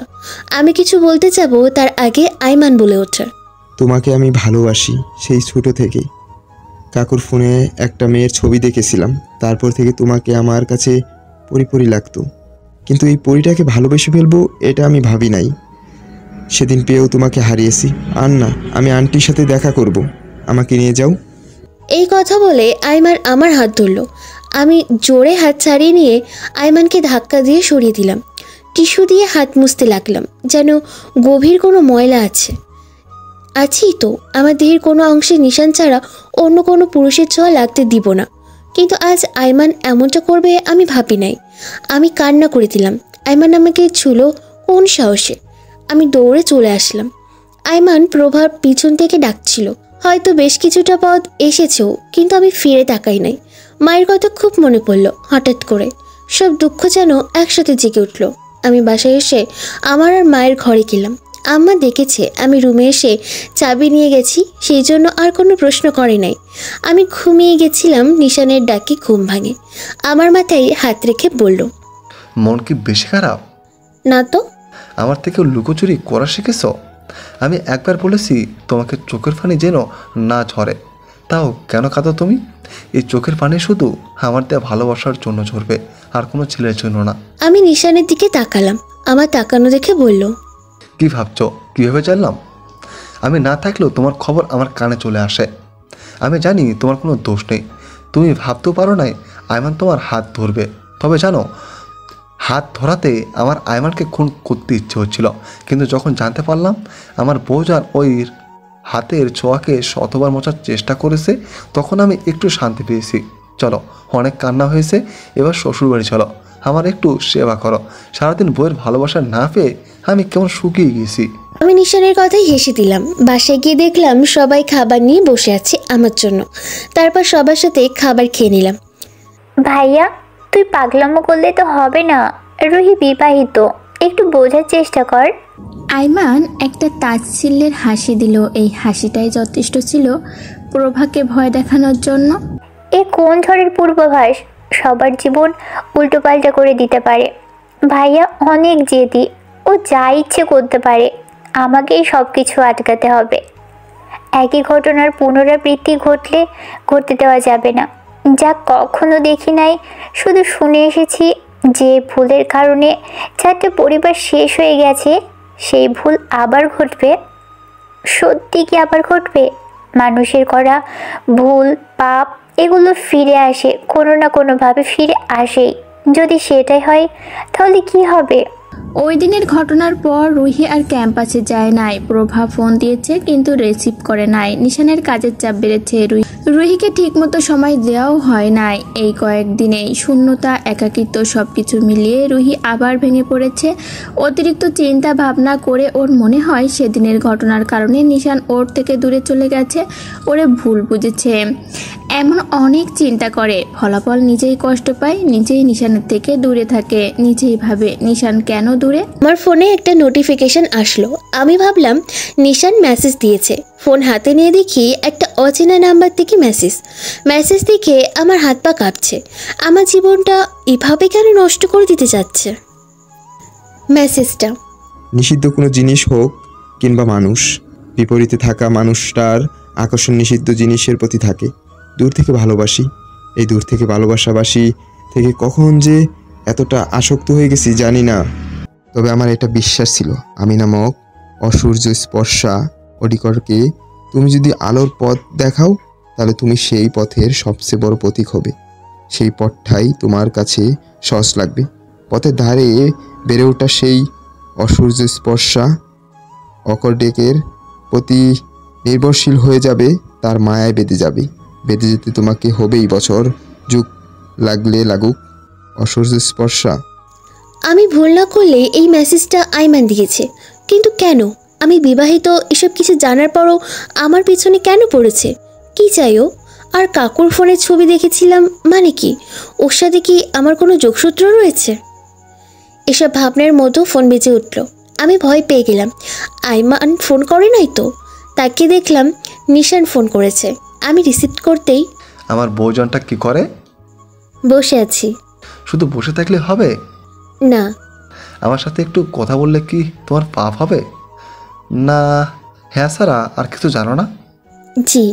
নিশান জি শুনে একটা দীর্ঘশ্বাস ছাড়লো, নিজেকেই ঠিক করে বলল, শোনো, আলমারিতে আমার শার্টের ওই সাইডে কালো প্যাকেটে একটা শাড়ি আছে, পুরো রেডি হয়ে থেকো, আমি এসে তোমাকে নিয়ে যাব। আচ্ছা কি করো তুমি? যাক, মহারানী এতদিন পর আমাকে একটা প্রশ্ন করলো, শুধু হ্যাঁ না আচ্ছা ওকে এগুলো ছাড়া তো কিছুই বলো না। আমি আমার বইয়ের সাথে কথা বলছি। কাজ শেষ? না গো, আর অল্প একটু আছে, ফাইলগুলো দেখতে হবে। ও আচ্ছা রাখি এখন, না হলে কাজ শেষ করতে দেরি হয়ে যাবে, রেডি থেকো। ঠিক আছে। ফোন রেখে আলমারির ভেতরে একটা নতুন শপিং ব্যাগ দেখলাম, ভেতরে একটা মিষ্টি কালারের মধ্যে জরি সুতোর কাজ করা শাড়ি। এই লোকটা জামদানি শাড়ি মনে হয় পছন্দ, আসলে জামদানি শাড়ি মানেই ভালোবাসা। জামদানি শাড়ির দিকে এমনিতেই চোখ আটকে যায়। সন্ধ্যা হয়ে গেছে, মাগরিবের নামাজ আদায় করে নিলাম, শাড়িটা পরে আম্মাকে দেখাতে গেলাম। আমাকে দেখে আম্মা বলল, আমার মেয়েটা একটু বেশিই সুন্দর, তোকে সব কিছুতেই মানায়। তা কোথায় যাওয়া হচ্ছে? আমাকে বলে নাই, শুধু বলল রেডি হয়ে থেকো, বের হবো।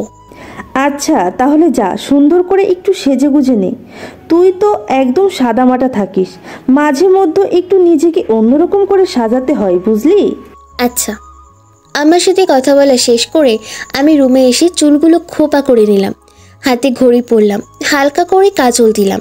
নিশান ফোন করেছে প্রায় 5 মিনিট আগে, সে বাসার নিচে দাঁড়িয়ে আছে। আমি ইচ্ছা করে লেট করছি, জামাই হয়েছে একটু দেরি সহ্য করতেই হবে। বিয়ে করবা, প্রেমিক হতে চাইবা, বইয়ের এই মিষ্টি অত্যাচারগুলো সহ্য করবা না, তা তো হবে না। আমি অনেকক্ষণ সময় নিয়ে রেডি হই, আম্মার সাথে দেখা করে বের হলাম। গাড়ির মধ্যে নিশান বসে আছে, আমাকে আসতে দেখে গাড়ি থেকে বের হয়ে গাড়ির দরজা খুলে দিল। নিশান মুখ ফুটে বলবে না, আমি তোমাকে এটার মতো ভালোবাসি, এত ভালোবাসি, হেন তেন। কিন্তু তার করা প্রতিটা কাজের মতো আমি নিখুঁত ভালোবাসাকে খুঁজে পাই। আমি নিজেই দরজা খুলে নিতে পারতাম, কিন্তু সে আমাকে খুলে দিল, এটাই আমার খুশির জন্য অনেক। এতটা লেট করলাম, তাও কেমন শান্ত ব্যবহার। গাড়ি চালাতে চালাতে সামনের দিকে তাকিয়েই বলল, আমার পাশে বসা মুস্তাকিন রহমান নিশানের বউজানকে খুব বেশি সুন্দর লাগছে, তার আগুন জোড়া রূপে আমি পুড়ে যাচ্ছি। নিশানের এমন উপমায় আমি হেসে দিলাম, তাকে বললাম, ধন্যবাদ। নিশান জিজ্ঞাসার চোখে তাকিয়ে বলল, সে কি তার হাতটা এই অভয়াকে ধরতে দিবে? আমি সামনের দিকে তাকিয়ে ভাব নিয়ে বললাম, ধরতে মানা করেছি কখনো? নিশান হেসে আমার হাতটা ওর বুকের সাথে চেপে ধরলো, ধরে হাতে একটু ঠোঁট ছোঁয়ালো, আবার হাতটা বুকে নিয়ে রাখলো। আমরা বিজয় সরণির এদিকে এসে গাড়ি থেকে নামলাম। গাড়ি কোথায় পার্কিং করলো জানি না, এখানে অনেক রেস্ট্রিক্টেড থাকে, তবে বাংলাদেশে টাকা আর ক্ষমতা দিয়ে সব কিছু সম্ভব। আমি আর নিশান হাঁটছি, এই রোডটা অনেক সুন্দর, লোক চলাচল থাকে না রাতে। নিশান আমার হাত ধরে হাঁটতে লাগলো। চন্দ্রিমা উদ্যানের সামনে এই রাতের বেলাও কিছু মেয়ে ফুল হাতে দাঁড়িয়ে আছে। ফুল আমার খুব পছন্দ, আমাদের দেখে ছুটে আসলো, এসে বলল, আপু ফুল নিবেন? ভাইয়া আপুকে ফুল কিনে দেন, আপু খুশি হবে। নিশান হেসে দিয়ে বলল, দেখো তোমার আবু ফুল নেয় কিনা। আমি একটা রজনীগন্ধার গাছরা হাতে নিলাম, শুকলাম। এটা কত? 20 টাকা আপু, সাথে এই গোলাপগুলো নিলে 50 টাকা রাখবো। নিশান এগিয়ে গিয়ে কাঠবেলির 2টা গাছরা হাতে নিল, নিয়ে আমাকে বলল, পিছনে ঘোরো। আমি পেছনে ঘুরলাম। নিশান সুন্দর করে আমার খোপায় বেলি ফুলের গাছরা বেঁধে দিল, একটা গোলাপ নিয়ে কানের পাশে গুঁজে দিল। মেয়েটা আমাদের দিকে তাকিয়ে বলল, ভাইয়াটা আপনাকে খুব ভালোবাসে আপু, দোয়া করি যেন আপনাদের তাড়াতাড়ি বিয়ে হয়ে যায়। নিশান, আমি ওর কথাই হেসে দিলাম। নিশান মেয়েটাকে বলল, তোমার দোয়া আল্লাহ আগেই কবুল করে নিয়েছে, তোমার এই আপুটা আমার বউ। মেয়েটা খিলখিল করে হেসে উঠল। মেয়েটাকে টাকা দিয়ে আমরা হাঁটতে লাগলাম। একটা মামা বেলুন নিয়ে দাঁড়িয়ে আছে। ইদানিং দেখছি এই ঝিলিমিলি বেলুন খুব ভাইরাল, মানুষ পোস্ট দেয় কত কি করে। নিশান আমাকে 5টা বেলুন কিনে দিল। এতগুলো বেলুন আমি কি করব? একটা হলেই তো হতো, অকারণে টাকা নষ্ট করলে। দিচ্ছি নাও, প্রেমিক না হয়ে জামাই হলে টাকার হিসাব করতাম, এখন তো প্রেমিক পুরুষ আমি। নিরিবিলি হাঁটার জন্য এই রোডটা সেরা। মিউজিয়ামের সামনে গাছ লাগানোর জন্য বাউন্ডারি দেওয়া, কিন্তু আমরা সেটা বসার জায়গা বলেই ব্যবহার করে দিলাম। আমি আর নিশান বসে আছি, আকাশে সুন্দর পরিপূর্ণ একটা চাঁদ উঠেছে। নিশান আমার দিকে তাকিয়ে বলল, চলো ইডেন কলেজের পাশ থেকে ফুচকা খেয়ে আসি, ওখানের ফুচকা কিন্তু দারুণ। আমি তো ক্লাস করে মাঝে মধ্যে রোহনের সাথে ওখানে ফুচকা খেতে যেতাম। ফুচকা খেতে না মেয়ে দেখতে আমরা বুঝি এগুলো। ছি ছি, তুমিও এসব মেয়ে দেখে বেরিয়েছো? তাহলে ইডেনদের দাবি মিথ্যা নয়। সবাই ভাবে ঢাকা কলেজ ইডেনদের জামাই, কিন্তু বুয়েট বলে ইডেন আমাদের বউ। তুমিও এসব করেছো, আমি তোমাকে ভালো ভাবতাম। মেয়ে মানুষের এই এক সমস্যা, ক বললে কবিতা নামে কোনো মেয়েকে ভেবে নেয়। বললাম ফুচকা ভালো, সে বলেছে মেয়ে ভালো। কোপাল। আমি গাল ফুলিয়ে বসে আছি, নিশান আমার রাগ ভাঙাতে ব্যস্ত। বিশ্বাস করো, তুমি ছাড়া আমি আর কাউকে দেখি নাই। এবার আমারও নেকামি করা লাগতো। মেয়ে মানুষের সত্য কথা হজম হয় না, একটু নেকামি করলে বরফের মতো গলে যাবে। আমাকে ছাড়া আর কাউকে দেখো নাই মানে কি? আমি না থাকলে তো ঠিকই অন্য কাউকে দেখতে। আমি তো সুন্দর না। কে বলেছে তুমি সুন্দর না? যে বলেছে তার চোখে সমস্যা। আমার খুব মারাত্মক রকমের সুন্দরী, যাকে প্রথম দিন দেখে কোনো রকম আমি বেঁচে ফিরেছিলাম হার্ট অ্যাটাক থেকে।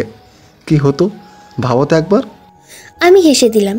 আমার হাসি দেখে নিশান মনে মনে বলল, যাক বাবা, এবারের মতো বেঁচে গেছি, না হলে ফুচকার গোষ্ঠী শুদ্ধ বিনাশ করে দিত, সাথে আমারটাও। আমরা বাইরে থেকে খাওয়া দাওয়া করেছি। আমাকে ফোন করে বলে দিয়েছি আজ বাসায় যেতে দেরি হতে পারে, আমরা বাইরে থেকে খেয়ে নিব। রাতের শহর একদম ভিন্ন। দিনে মানুষের কোলাহলে যেখানে জীবনযাপন করা কষ্টসাধ্য, সেখানে রাতের পরিবেশ না দেখলে বোঝা যায় না কত দারুণ এই শহরটা। নিশান ড্রাইভ করছে, আমি বাইরে তাকিয়ে আকাশ দেখছি। ঘন্টার পর ঘন্টা আকাশ থেকে কাটিয়ে দেওয়া যায়। নিশান টুকটাক কথা বলছে। বাসার সামনে এসে গাড়ি থামলো, দারোয়ান গেট খুলে দিল। গ্যারেজে গাড়ি রাখছে, আমি দাঁড়িয়ে দেখছি। নিশান গাড়ি রেখে আমাকে কোলে তুলে নিয়ে ছাদে চলে আসলো, এসে নামিয়ে দিয়ে বলল, এত পাতলা কেন তুমি? আমার বাসায় কি চালের অভাব? কি কোলে করে আনলাম হেঁটে তো বুঝলাম না। বেশি বেশি করে খাওয়া দাওয়া করো বুঝলে। এই ফড়িংয়ের মতো শরীর নিয়ে বেশি দিন আমার সাথে টিকে থাকতে পারবে না। কি ঠোঁটকাটাই লোকটা। আমি ওর সামনে থেকে সরে ছাদের অন্যদিকে চলে গেলাম। নিশান ছাদের দরজা বন্ধ করে দিল। দরজা বন্ধ করা দেখে বললাম, রুমে যাব না আমরা? না গেলে হয় না, মানে আমি আজ ছাদে থাকতে চাচ্ছি। তুমিও চাইলে থাকতে পারো। থাকবে? থাকবো। তারপর বলো, আজ প্রেমিক হিসাবে আমাকে কেমন লেগেছে? তোমার না প্রেম করার অনেক শখ, কাজের চাপে তো ঠিকমতো সময় বের করতে পারি না। প্রেমিক হাজবেন্ড দুটোতেই তুমি সেরা। তবে আমি বলবো তুমি নামক মানুষটাই আমার পছন্দ। এখানে তার সাথে সব কিছু আমার কাছে সেরা। নিশান হাসলো। এই লোকটাকে হাসলে এত সুন্দর লাগে কেন? টোল পড়ে গালে। নিশানের এই জিনিসটা নিয়ে হিংসা হলো একটু আমার।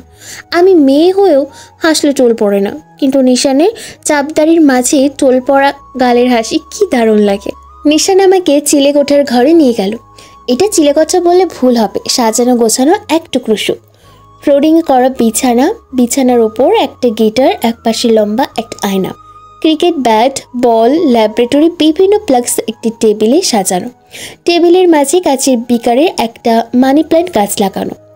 নিশান আমাকে বলল, এটা আমার ছোট্ট একটা ঘর। এই ঘরে আমি অধিকাংশ সময় কাটাই। ওই যে আলমারি আছে না, এটার মধ্যে আমার একাডেমির সব বই আছে, আর বিকারে মানি প্ল্যান্ট লাগানো আমার শখ। আমি নিচে বসে পড়লাম, গিটারে হাত দিয়ে বললাম, তুমি গান পারো? পারি টুকটাক। শোনাও একটা।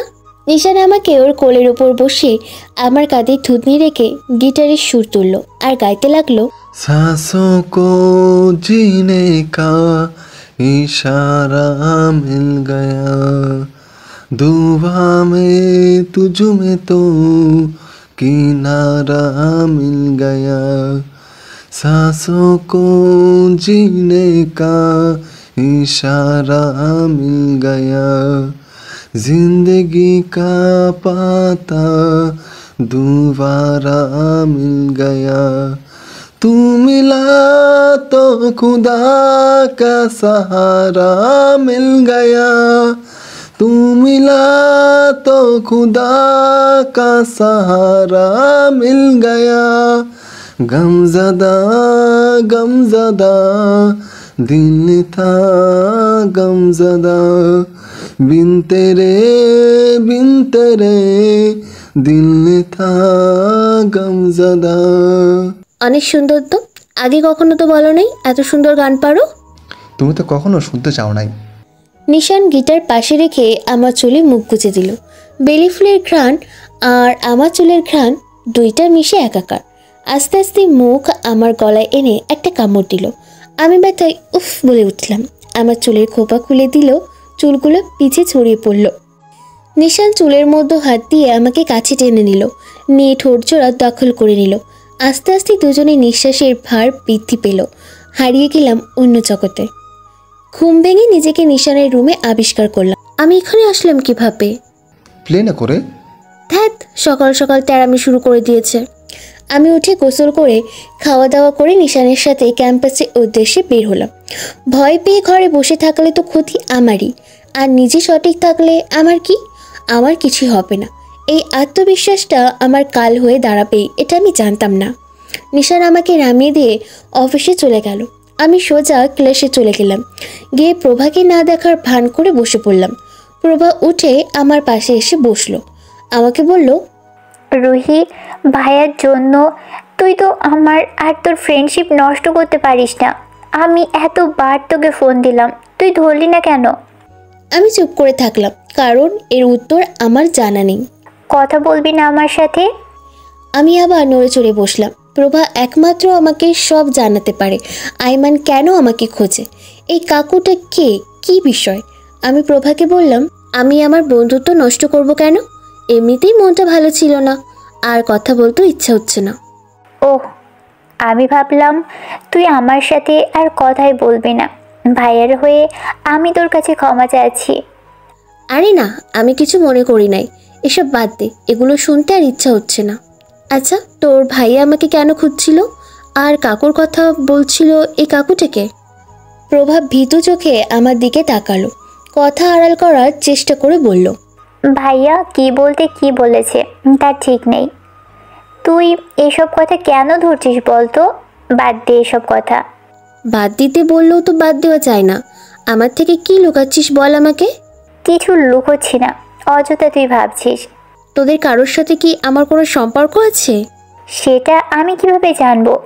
তুই না জানলে আমারও তো জানার কথা না। আচ্ছা রুহি, তুই তোর বাবাকে চিনিস? মানে দেখেছিস কখনো? না, আমি আম্মুর কাছে শুনলেও আম্মু কখনো আমাকে বলে নাই। শুধু এটা বলতো, সময় আসলে তুমি জেনে যাবে। কিন্তু তুই হঠাৎ বাবার কথা কেন বললি? না, এমনিতেই জানতে ইচ্ছে হলো। তারপর আমি আর প্রভা ক্লাস করলাম। ক্লাস করে আড্ডা দিয়ে বের হলাম। রিস্কাওয়ালা মামাকে ডাক দিতেই একটা গাড়ি আমার সামনে এসে থামলো। আইমান গাড়ি থেকে নেমে এসে আমার সামনে দাঁড়ালো। চোখ থেকে সানগ্লাস নামিয়ে অর্কিড ফুলে তোড়া আমার দিকে এগিয়ে দিয়ে বলল, তোমার পছন্দের ফুল কোনটা আমি জানি না, তবে আমার প্রিয় অর্কিড। আর তুমিও আমার প্রিয়, তাই তোমার জন্য অর্কিড ফুল এনেছি। আমি ফুল না নিয়ে আইমানের পাশ কাটিয়ে চলে যেতে চাইলাম, কিন্তু আইমান আমাকে বাধা দিল। এত সুন্দর করে তোমার জন্য ফুল এনে সেই সকাল থেকে অপেক্ষা করছি, আর তুমি না নিয়ে চলে যাবে? আপনি এবার একটু বেশি বাড়াবাড়ি করছেন। পথ ছাড়েন আমার হাজবেন্ড আছে, বোঝার চেষ্টা করেন। আমি ওকে খুব ভালোবাসি। আমার জীবন থেকে চলে যান। আমি একটু সুখে থাকতে চাই। সুখে তো আমিও একটু থাকতে চাই, কিন্তু আমার সুখটা তো তুমি। এবার বলো আমাকে, আমি কি করব? নিজের সুখটাকে থেকে সরে যাব? আইমান আবার আমার হাত ধরার চেষ্টা করে, কিন্তু এবার আমি সতর্ক থেকেছি। ও ধরতে পারে নাই, তার আগে আমি সরে এসেছি। আমি চিল্লাই বললাম, আমার হাত ধরার সাহস কে দিল আপনাকে? আপনার সাহস থেকে আমি অবাক হয়ে যাচ্ছি। আমার বান্ধবীর ভাই বলে আপনি বেঁচে গেলেন, নাহলে আপনাকে আমি দেখে নিতাম। আমার হাজবেন্ড জানলে আপনার কপালে দুঃখ আছে। আইমান হেসে বলল, নিশান আমার খবর করে ছাড়বে। সিরিয়াসলি হাসালে তুমি। নিশান আমার বন্ধু, আমরা একসাথে পড়েছি, একসাথে ঘুরেছি। নিশানে ভয় দেখাও আমাকে? ওর মতো নেকা চুপচাপ ভদ্র ছেলের ভয় দেখাও? একটা চর মেরে দিলেও তো চুপচাপ হেঁটে বাসায় চলে যাবে। আমি জোরে বললাম, বন্ধুর বউকে আজে বাজে কথা বলতে আপনার লজ্জা লাগে না? না লাগে না, বন্ধুর বউয়ের আগে আমার ভালোবাসা তুমি। আপনার মতো চরিত্রহীন লোক আমি একটাও দেখি নাই। আইমান এবার রেখে গেল, আমার দিকে তেড়ে এসে বলল, আমাকে চরিত্রহীন বলো কোন সাহসে? হ্যাঁ, চরিত্রহীনকে চরিত্রহীন বলতে আবার সাহসের দরকার হয় না। আমার থেকে সরে যান। আমি চরিত্রহীন না। চরিত্রহীন যদি কেউ হয়ে থাকে সেটা তোমার বাবা, আমি না। আমাকে চরিত্রহীন বলবে না, এই শব্দটা আমার অপছন্দ। আমি তোমার কাছে আমার ভালোবাসার দাবি নিয়ে এসেছি, কোনো খারাপ চিন্তা নিয়ে আসি নাই। আমাকে অভদ্র বেয়াদব বলতে পারতে, চরিত্রহীন কেন বললে? আমার বাবা এটা শোনার পর আমি আর কিছু বলার ভাষা খুঁজে পেলাম না। আয়মান আমার বাবাকে চেনে, কিন্তু কিভাবে? আম্মু আয়মানদের তো চিনত, তার মানে আয়মানের সাথে আমার কোনো অতীত জড়িয়ে আছে। আয়মানের থেকে বাবার খবর পাবো। এবার আয়মানের করা সব কাজ ভুলে আমি আয়মানের কাছে শুনলাম, আপনি আমার বাবাকে চেনেন? আয়মান তখনও রেগে রয়েছে। রেগে আমাকে বলল, না আমি চিনি না। প্লিজ আমাকে বলেন, আমাকে আমার বাবার কাছে নিয়ে যান। বললাম তো চিনি না, আর চরিত্রহীনদের সাথে কথা বলতে হয় না। প্লিজ আপনি আমাকে একটু আমার বাবার কাছে নিয়ে যান। আমি জীবনেও আমার বাবাকে দেখি নাই। আমি বাবার গায়ের গন্ধ কেমন হয় আমি জানি না। আমি আমার বাবাকে একটু দেখতে চাই। প্লিজ অনুরোধ করছি আপনার কাছে, আমাকে একটু নিয়ে যান। আমি জানি আপনি সব জানেন, আমার বাবাকে চেনেন, আমাকে নিয়ে যান। পিছন থেকে প্রভা বলল, আমি নিয়ে যাব কাকুর কাছে তোকে। আমি প্রভার দিকে ঘুরে তাকালাম। ওর দিকে তাকিয়ে বললাম, তুই সব জানতিস, চিনিস আমার বাবাকে? প্রভা মাথা নাড়ল। আমি প্রভা আর আয়মানের সাথে গাড়িতে উঠে পড়লাম। আমার ফোন সাইলেন্ট করা, ক্লাস থেকে বের হয়ে আর ঠিক করা হয় নাই, ওভাবেই রয়েছে। নিশান খবর পেয়েছে আয়মান ক্যাম্পাসে এসেছিল, আমি ওদের সাথে কোথায় গেছি। এটা শোনার পর নিশান আমাকে ফোন ট্রাই করে, একের পর এক কল মেসেজ দিয়ে যায়, কিন্তু ফোন সাইলেন্ট থাকায় আমি খেয়াল করি নাই। বড় আলিশান বাড়ির মধ্য গিয়ে গাড়ি থামলো, আমরা নামলাম। নিশান অফিস থেকে বের হয়ে গেছে। লোকেশন ট্র্যাক করেছি, তাদের দেওয়া ঠিকানায় বের হয়েছে। বেশি দূরে নয়, শহরের মধ্যে। নিশান পুরো এলোমেলো হাতে ড্রাইভ করছে। বাসার কাউকে জানাই নাই, নিজের মতো খুঁজছি রুহিকে। আয়মান সমস্যা না, ও কিছু করবে না, কিন্তু রুহি নাকি খুব এলোমেলো হয়ে গেছিল, সেই জন্য নিশানের বেশি ভয় করছে। না জানি মেয়েটা কেমন আছে। প্রভা লিফটে উঠে 6 তলায় গেল, গিয়ে কলিং বেল বাজালো। একটা ভদ্র মহিলা দরজা খুলে দিল। মহিলাটা দেখতে অনেকটা আয়মানের মতো। প্রভা আমাকে বলল, এটা আমাদের ছোট খালামণি। আমি ভাবলাম ছোট খালামণি, সেই জন্য হয়তো চেহারার এত মিল। আমি সোফাতে চোখে চশমা পরা মাঝবয়সী একজন ভদ্রলোককে দেখলাম, বই পড়ছে। তার সাথে কেন জানি না চেহারার মিল খুঁজে পেলাম। আমরা সোফাতে বসতেই ভদ্রলোক আয়মানের দিকে তাকালো। আয়মান চোখ নিচে করে রেখেছে। ভদ্রলোক আমার দিকে তাকিয়ে থাকলো, আমাকে জিজ্ঞেস করলো, কে তুমি মা? প্রভা বলল, ও আমার বান্ধবী, আপনার সাথে দেখা করতে এসেছে কাকু। প্রভা জোরে একটা শ্বাস নিয়ে বলল, ওর আরও একটা পরিচয় আছে, ও রোদেলা আন্টির মেয়ে। এটা শোনার পর ভদ্রলোক দাঁড়িয়ে গেল। গেট খুলে দেওয়া ভদ্রমহিলা দৌড়ে বসার ঘরে চলে আসলো। ভদ্রলোকের চোখ ছলছল করে পানিতে ভরে গেল। চশমার আড়ালে স্পষ্ট বোঝা যাচ্ছে সব। তিনি ঘরের দিকে ছুটল। প্রভা আমাকে বলল, ইনি তোমার বাবা, আমাদের ছোট কাকু। আমি চুপচাপ বসে আছি, আমি কিছু বলতে পারছি না। শুধু বাবা মায়ের দুজনের চেহারা ভেসে উঠছে। আজ প্রথম আমি বাবা নামক কোনো মানুষকে দেখলাম। নিশান খোঁজ করে আমার এখানে চলে এসেছে। আমি তখনও বসে আছি। বাবা ঘরে দরজা দিয়ে বসে আছে। আমি নিশানকে এখানে আশা করি নাই। আমি ভয় পেয়ে গেলাম, নিশান কি আয়মানের সাথে আশায় আমাকে ভুল বুঝবে? সব কথা মিথ্যা প্রমাণিত করে দিয়ে নিশান আমাকে জড়িয়ে ধরল। এই প্রথম আমি নিশানের চোখে পানি দেখলাম। আমাকে বলল, আমাকে কখনো ছেড়ে যাও না রুহি, তোমাকে ছাড়া আমি বাঁচব না। আয়মান তোমাকে আজও ডিস্টার্ব করেছে। ওর গাড়িতে তুমি কোথায় গিয়েছো? তুমি নাকি অনেক নার্ভাস ছিলে। এটা শোনার পর আমার কলেজে মনে হচ্ছে কেউ কেটে ফেলেছে। আমি তোমাকে ফোন দিয়েছি, তুমি ফোন ধরো নাই। আমি টেনশনে শেষ হয়ে গেছি। এই 2 ঘন্টা আমি কীভাবে বেঁচেছিলাম তোমার ধারণা নেই। তোমার কিছু হয়ে গেলে আমি নিজেকে কখনো ক্ষমা করতে পারতাম না। আমি নিশানের দিকে তাকালাম। আসলে ফোন সাইলেন্ট করা ঠিক হয় নাই। আর নিশান এত কষ্ট পেয়েছে, আমাকে এত ভালোবাসে নিশান, আর প্রতিবার আমি ওরে কষ্ট দিই। আয়মান আমাদের এভাবে দেখে চোখ নামিয়ে নিল। বাবা দরজা খুলে বাইরে আসলো। নিশান ওনার সাথে কুশল বিনিময় করলো। আমি অবাক হয়ে গেলাম। নিশান বাবাকে চিনতো, তাহলে বলে নাই কেন? আমরা সবাই সোফাতে বসলাম। বাবা আমার দিকে তাকিয়ে বলল, আমি তোমাকে মেয়ে বলার অধিকারটুকু হয়তো হারিয়ে ফেলেছি। রোদেলা কখনো তোমাকে কিছু জানায় নাই, তবে সে নিশানকে বলে রেখে গেছে আমার সাথে যেন জীবনচক্রে একবার হলেও দেখা করায়। তার বাবার মুখ থেকে যেন তার বাবার কলঙ্কের কাহিনী মেয়ে জানতে পারে। নিজ মুখে মেয়েকে চরিত্রের দাগের গল্প শোনানোর মতো কষ্ট হয়তো পৃথিবীতে কোনো কিছুই নেই। এই শাস্তি যেন সব বাবা মনে রাখে, তারা যেন এই ভুল না করে, সেজন্য রোদেলা এটা আমাকে দিয়ে গেছে। তাহলে শোনো অতীত, আমি ছিলাম ক্যাম্পাসের সবচেয়ে ফাঁকিবাজ ছেলে। সারাদিন বন্ধুদের সাথে আড্ডা এগুলোই করে বেড়াতাম। রোদেলা ছিল আমাদের টপার। সবাই যখন আড্ডা দিত ও বেঞ্চের একপাশে বইয়ে মুখ গুজে পড়তো। পরীক্ষার আগের রাতে পড়ে পাস করা ছেলে আমি, সেইবার নোট জোগাড় করতে পারি নাই। কারোর কাছে চেয়েও সব টপিকের নোট পেলাম না। রোদেলা কারোর সাথে কথা বলতো না, সেজন্য আমরা ওরে নিয়ে হাসাহাসি করতাম আর এড়িয়েও চলতাম। কিন্তু সেদিন বন্ধু মহলের চাপে পড়ে ওর কাছে প্রথম নোট চাইতে গেলাম। ওর সামনে গিয়ে বললাম, শোনো, আমাদেরকে নোট দিবে একটু? রোদেলা একটু রেগে বলল, পড়াশুনো করতে তো আসো না, এখন পড়াশোনার জন্য নোট কেন নিবে? আমি একটু অপমান বোধ করলাম, তাই আস্তে করে বললাম, আচ্ছা থাক, লাগবে না।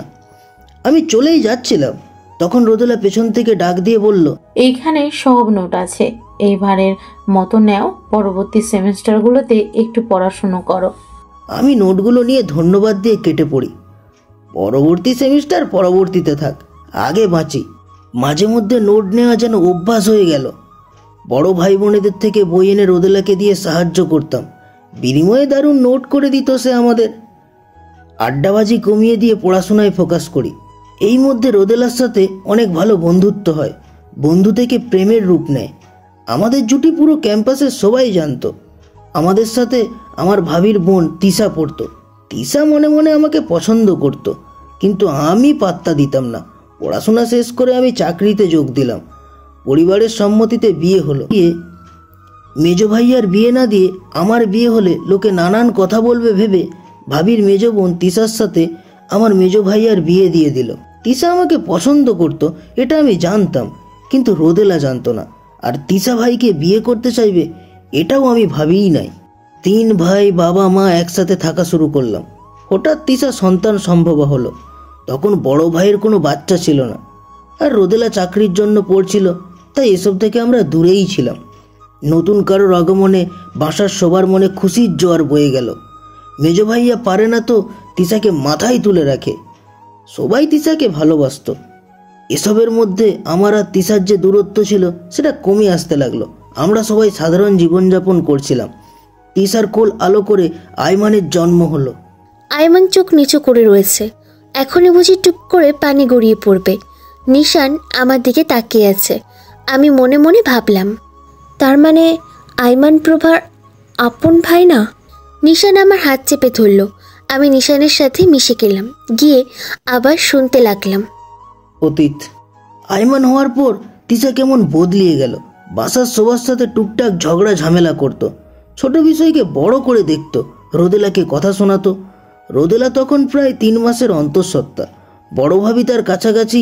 মায়ের সাথে রোদেলা, তিশা, বড় ভাবি ডাক্তারের কাছে চেক আপ করাতে গিয়েছিল। আমি অফিস থেকে এসে বাসা ফাঁকা দেখি। ড্রয়িং রুমে আলো বন্ধ, শুধু তিশার রুমে আলো জ্বলছে। আমি মনে মনে বললাম, ভাইয়ের থেকে শুনলাম সবাই নাকি হসপিটালে গেছে, তাহলে তিশার রুমে আলো কেন জ্বলে? হঠাৎ বাচ্চার কান্নার আওয়াজ এলো। এটা আইমানের কান্না। আমি তিশার রুমে গেলাম, গিয়ে দেখি লাল শাড়ি পরে তমা, ভাবি ও তিশার ছোট বোন, দোলনায় আইমানকে দোল দিচ্ছে আর কান্না থামানোর চেষ্টা করছে। আমি এগিয়ে গেলাম। তমা আইমানের কান্না থামাতে পারছে না। আমি গিয়ে আইমানকে কোলে নিয়ে একটু হেঁটে বেড়ালাম। আইমান আমার কোলে ঘুমিয়ে গেল। আমি আইমানকে দোলনায় শুইয়ে দিয়ে আমার ঘরে চলে আসি। তারপর তমা আগে থেকে পরিকল্পনা করে রেখেছিল সব কিছু। আমি ঘরে এসে চেঞ্জ করে যেই গোসল করতে যাব তখন তমা আমার রুমে আসে। আমি তোমাকে দেখে বলি, কিছু কি লাগবে তোমার? আপনাকে লাগবে, আমি তো শুধু আপনাকেই চাই, সেই আপুর বিয়ের থেকে। কিন্তু দেখেন, আপনি রোদেলা আপুকে বিয়ে করে নিলেন। আমার থেকে সুন্দর বলে বিয়ে করেছেন ওনাকে, কিন্তু আমায় বিয়ে করলে কি হতো? এসব কি আজে বাজে কথা বলছো তোমা? এক্ষুনি আমার রুম থেকে বের হও বলছি। আমি তোমাকে বের করে দিতে যাব এমন সময় তোমাও শাড়ি খুলে আমার উপর ঝাঁপিয়ে পড়ে আর চিৎকার করতে থাকে।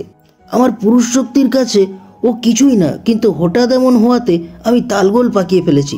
ওর থেকে ছাড়াচ্ছি নিজেকে। তার আগে আশেপাশের কিছু মানুষ চলে আসে। তারা এসে আমাদেরকে দেখে নানা কথা বলে। তারা আমাদের বাসার চাবি পেল কি করে? তার মনে এসব কিছু আগে থেকেই সাজানো। আর আমি ফাঁদে পড়ে গেছি। আমাদের দুজনকে বসিয়ে রাখা হলো। সবাই আমাদেরকে ঘিরে রেখেছে। মা, রোদেলা, ভাবি, তিশা বাসার সামনে এসে এত লোক দেখে ছুটে আসলো। আমাকে এভাবে বসে থাকতে দেখে রোদেলার চোখ টলমল করে উঠল। মানুষজন নানা কথা বলতে লাগলো। বউ পোয়াতি বলে আমি অন্য মেয়েকে দিয়ে নিজের চাহিদা মেটাচ্ছি। এইসব শুনে রোদেলা সেন্সলেস হয়ে যায়। এলাকার লোকজন মিলে আমার আর তোমার বিয়ে। রোদেলা চুপচাপ সব কিছু দেয়। মা আমাকে আর তোমাকে বাসা থেকে বের করে দেয়। আমি রোদেলার সাথে কথা বলার চেষ্টা করেছি, কিন্তু রোদেলা কিছুই বলেও নাই, রোদেলা কিছু বোঝেও নাই আর শোনেও নাই। রোদেলা তখনও অসুস্থ। এই ঘটনার কয়েকদিন পর তিশা সুইসাইড করে। কেন করে তা জানি না। তার রহস্য আজও সকলের কাছে। তবে তিশার বিভিন্ন জিনিসপত্রের মধ্যে একটা ডায়েরি পেল সকলে, যেখানে তিশা আমাকে ভালোবাসতো এটা উল্লেখ আছে। ফলে সবাই আমাকে আবারও দোষারোপ করতে শুরু করে। মেজো ভাইয়া একদম নীরব হয়ে যায়। আইমানকে বুকে জড়িয়ে কান্না করতো শুধু। রোদেলা তখন কাউকে কিছু না জানিয়ে কুষ্টিয়ায় চলে যায়। রোদেলা আমার সাথে আর কোনো যোগাযোগ রাখে নাই। আমি বহুবার ছুটে গেছি, কিন্তু রোদেলা আমাকে ফিরিয়ে ফেলে। রোদেলার বাবা মারা যাওয়ার পর রোদেলা জায়গা বদল করে নিজেকে একদম লুকিয়ে। কখনো আমাকে নিজের সন্তানের মুখটা কখনো দেখতে পারি নাই। আজ 20টা বছর ধরে আমি এই মরণ যন্ত্রণা ভোগ করছি রে মা। প্রিয় মানুষের থেকে দূরত্ব, নিজের সন্তানকে দেখতে না পারা কতটা কষ্টের তা আমি বুঝতে পারছি রে মা। তিলে তিলে আমাকে এগুলো শেষ করে দিয়েছে। বাবা আমার হাত দুটো নিজের হাতের মতো নিল। এই প্রথম আমি বাবার ছোঁয়া পেলাম। আমি আর একটু হলেই কান্না করে দিব। বাবা আমাকে বলতে লাগলো, মারে তোর বাবা সবার চোখে চরিত্রহীন। মারে তুইও কি তোর বাবাকে দোষারোপ করবি? আমার রোদেলা আমাকে ক্ষমা না করেই চলে গেল। তোর এই বাবাকে তুই মাফ করে দিস। যে বয়সে বাবাকে তোর কাছে পাওয়ার কথা ছিল, কিন্তু তুই সেই সময় কঠিন কষ্টে মানুষ হয়েছিস রে মা। আমি তোর বাবা না রে, রোদেলাই তোর মা, রোদেলাই তোর বাবা, দুইটাই। আমাকে পারলে মাফ করে দিস রে। বাবা বলে ডাকতে পারলাম না, তবে বাবাকে বললাম, আপনার নিয়ে আমার কোনো অভিযোগ নেই। বাবা কেমন হয় আমি জানি না, একটু বাবা নামক মানুষটারে দেখার আমার খুব ইচ্ছে ছিল। আমার সেটা পূরণ হলো। আম্মু নিশ্চয়ই আপনাকে মাফ করে দিবে। আমি আজ আসি, আপনি আমার শ্বশুর বাসায় যেন। এটা বলে আমি দ্রুত পা ফেলে বাইরে চলে আসলাম। কাউকে কিছু বলার সময় দিই নাই। খুব কান্না আসছে, বুক ফেটে যাচ্ছে। আমি কেন ছোটবেলায় বাবা পেলাম না? এত বছরের বাবার অভাব অনুভব করি নাই, কিন্তু আর সব অভিমান অভিযোগ জেঁকে বসেছে। নিশান সবার সাথে কথা বলে আমার পরপরই বের হয়ে আসে। আমি গাড়িতে বসে আছি, নিশান আসলো। আমি নিশানকে বললাম, আচ্ছা ভালো তো ছিলাম, অতীতের মুখোমুখি না হলে কি হতো না? জোরে শ্বাস ছেড়ে বলল, অতীত না এটা, তোমার এটা জীবনের অংশ ছিল। তোমার জানার অধিকার ছিল সব কিছু। বাবা বছরের পর বছর কষ্ট পেয়ে এসেছে, অপরাধ না করেও সে অপরাধী। আমি নিশানের দিকে তাকিয়ে বললাম, আমি আর এসব কিছু নিয়ে ভাবতে চাই না নিশান। আমাকে তুমি সবার থেকে লুকিয়ে রাখো। আমার জীবনে এখন শুধু তুমি ছাড়া কেউ নেই, আর কাউকে দরকার নেই। নিশান হাসলো, আমাকে সযত্নে আগলে নিয়ে কপালে ভালোবাসার পরশ এঁকে দিল। আইমান প্রভার সাথে বাসায় চলে এসেছে। ছেলেদের চোখের পানি ঝরানো নিষেধ। ছেলেদের চোখে পানি মানায় না, তবুও আইমান আজ কান্না করছে। তার মা বেঁচে থাকলে কি খুব খারাপ হতো? বাবা থেকেও নেই, আর তার নীলকণ্ঠের ভালোবাসা সে তো আরও নেই। আমি নীলকণ্ঠ, তুমি রাধা। তাদের মতো আমাদেরও মিলন হলো না, তবু দেখো তাদের ভালোবাসা অমর। তাদের মিলন হলে তো সবার হৃদয় এতটা ব্যাকুল হতো না। তাদের জন্য সবার মিলন হবে এটা কোথায় বলা আছে? তুমি না হয় নীলকণ্ঠের ভালোবাসা হয়ে থাকলে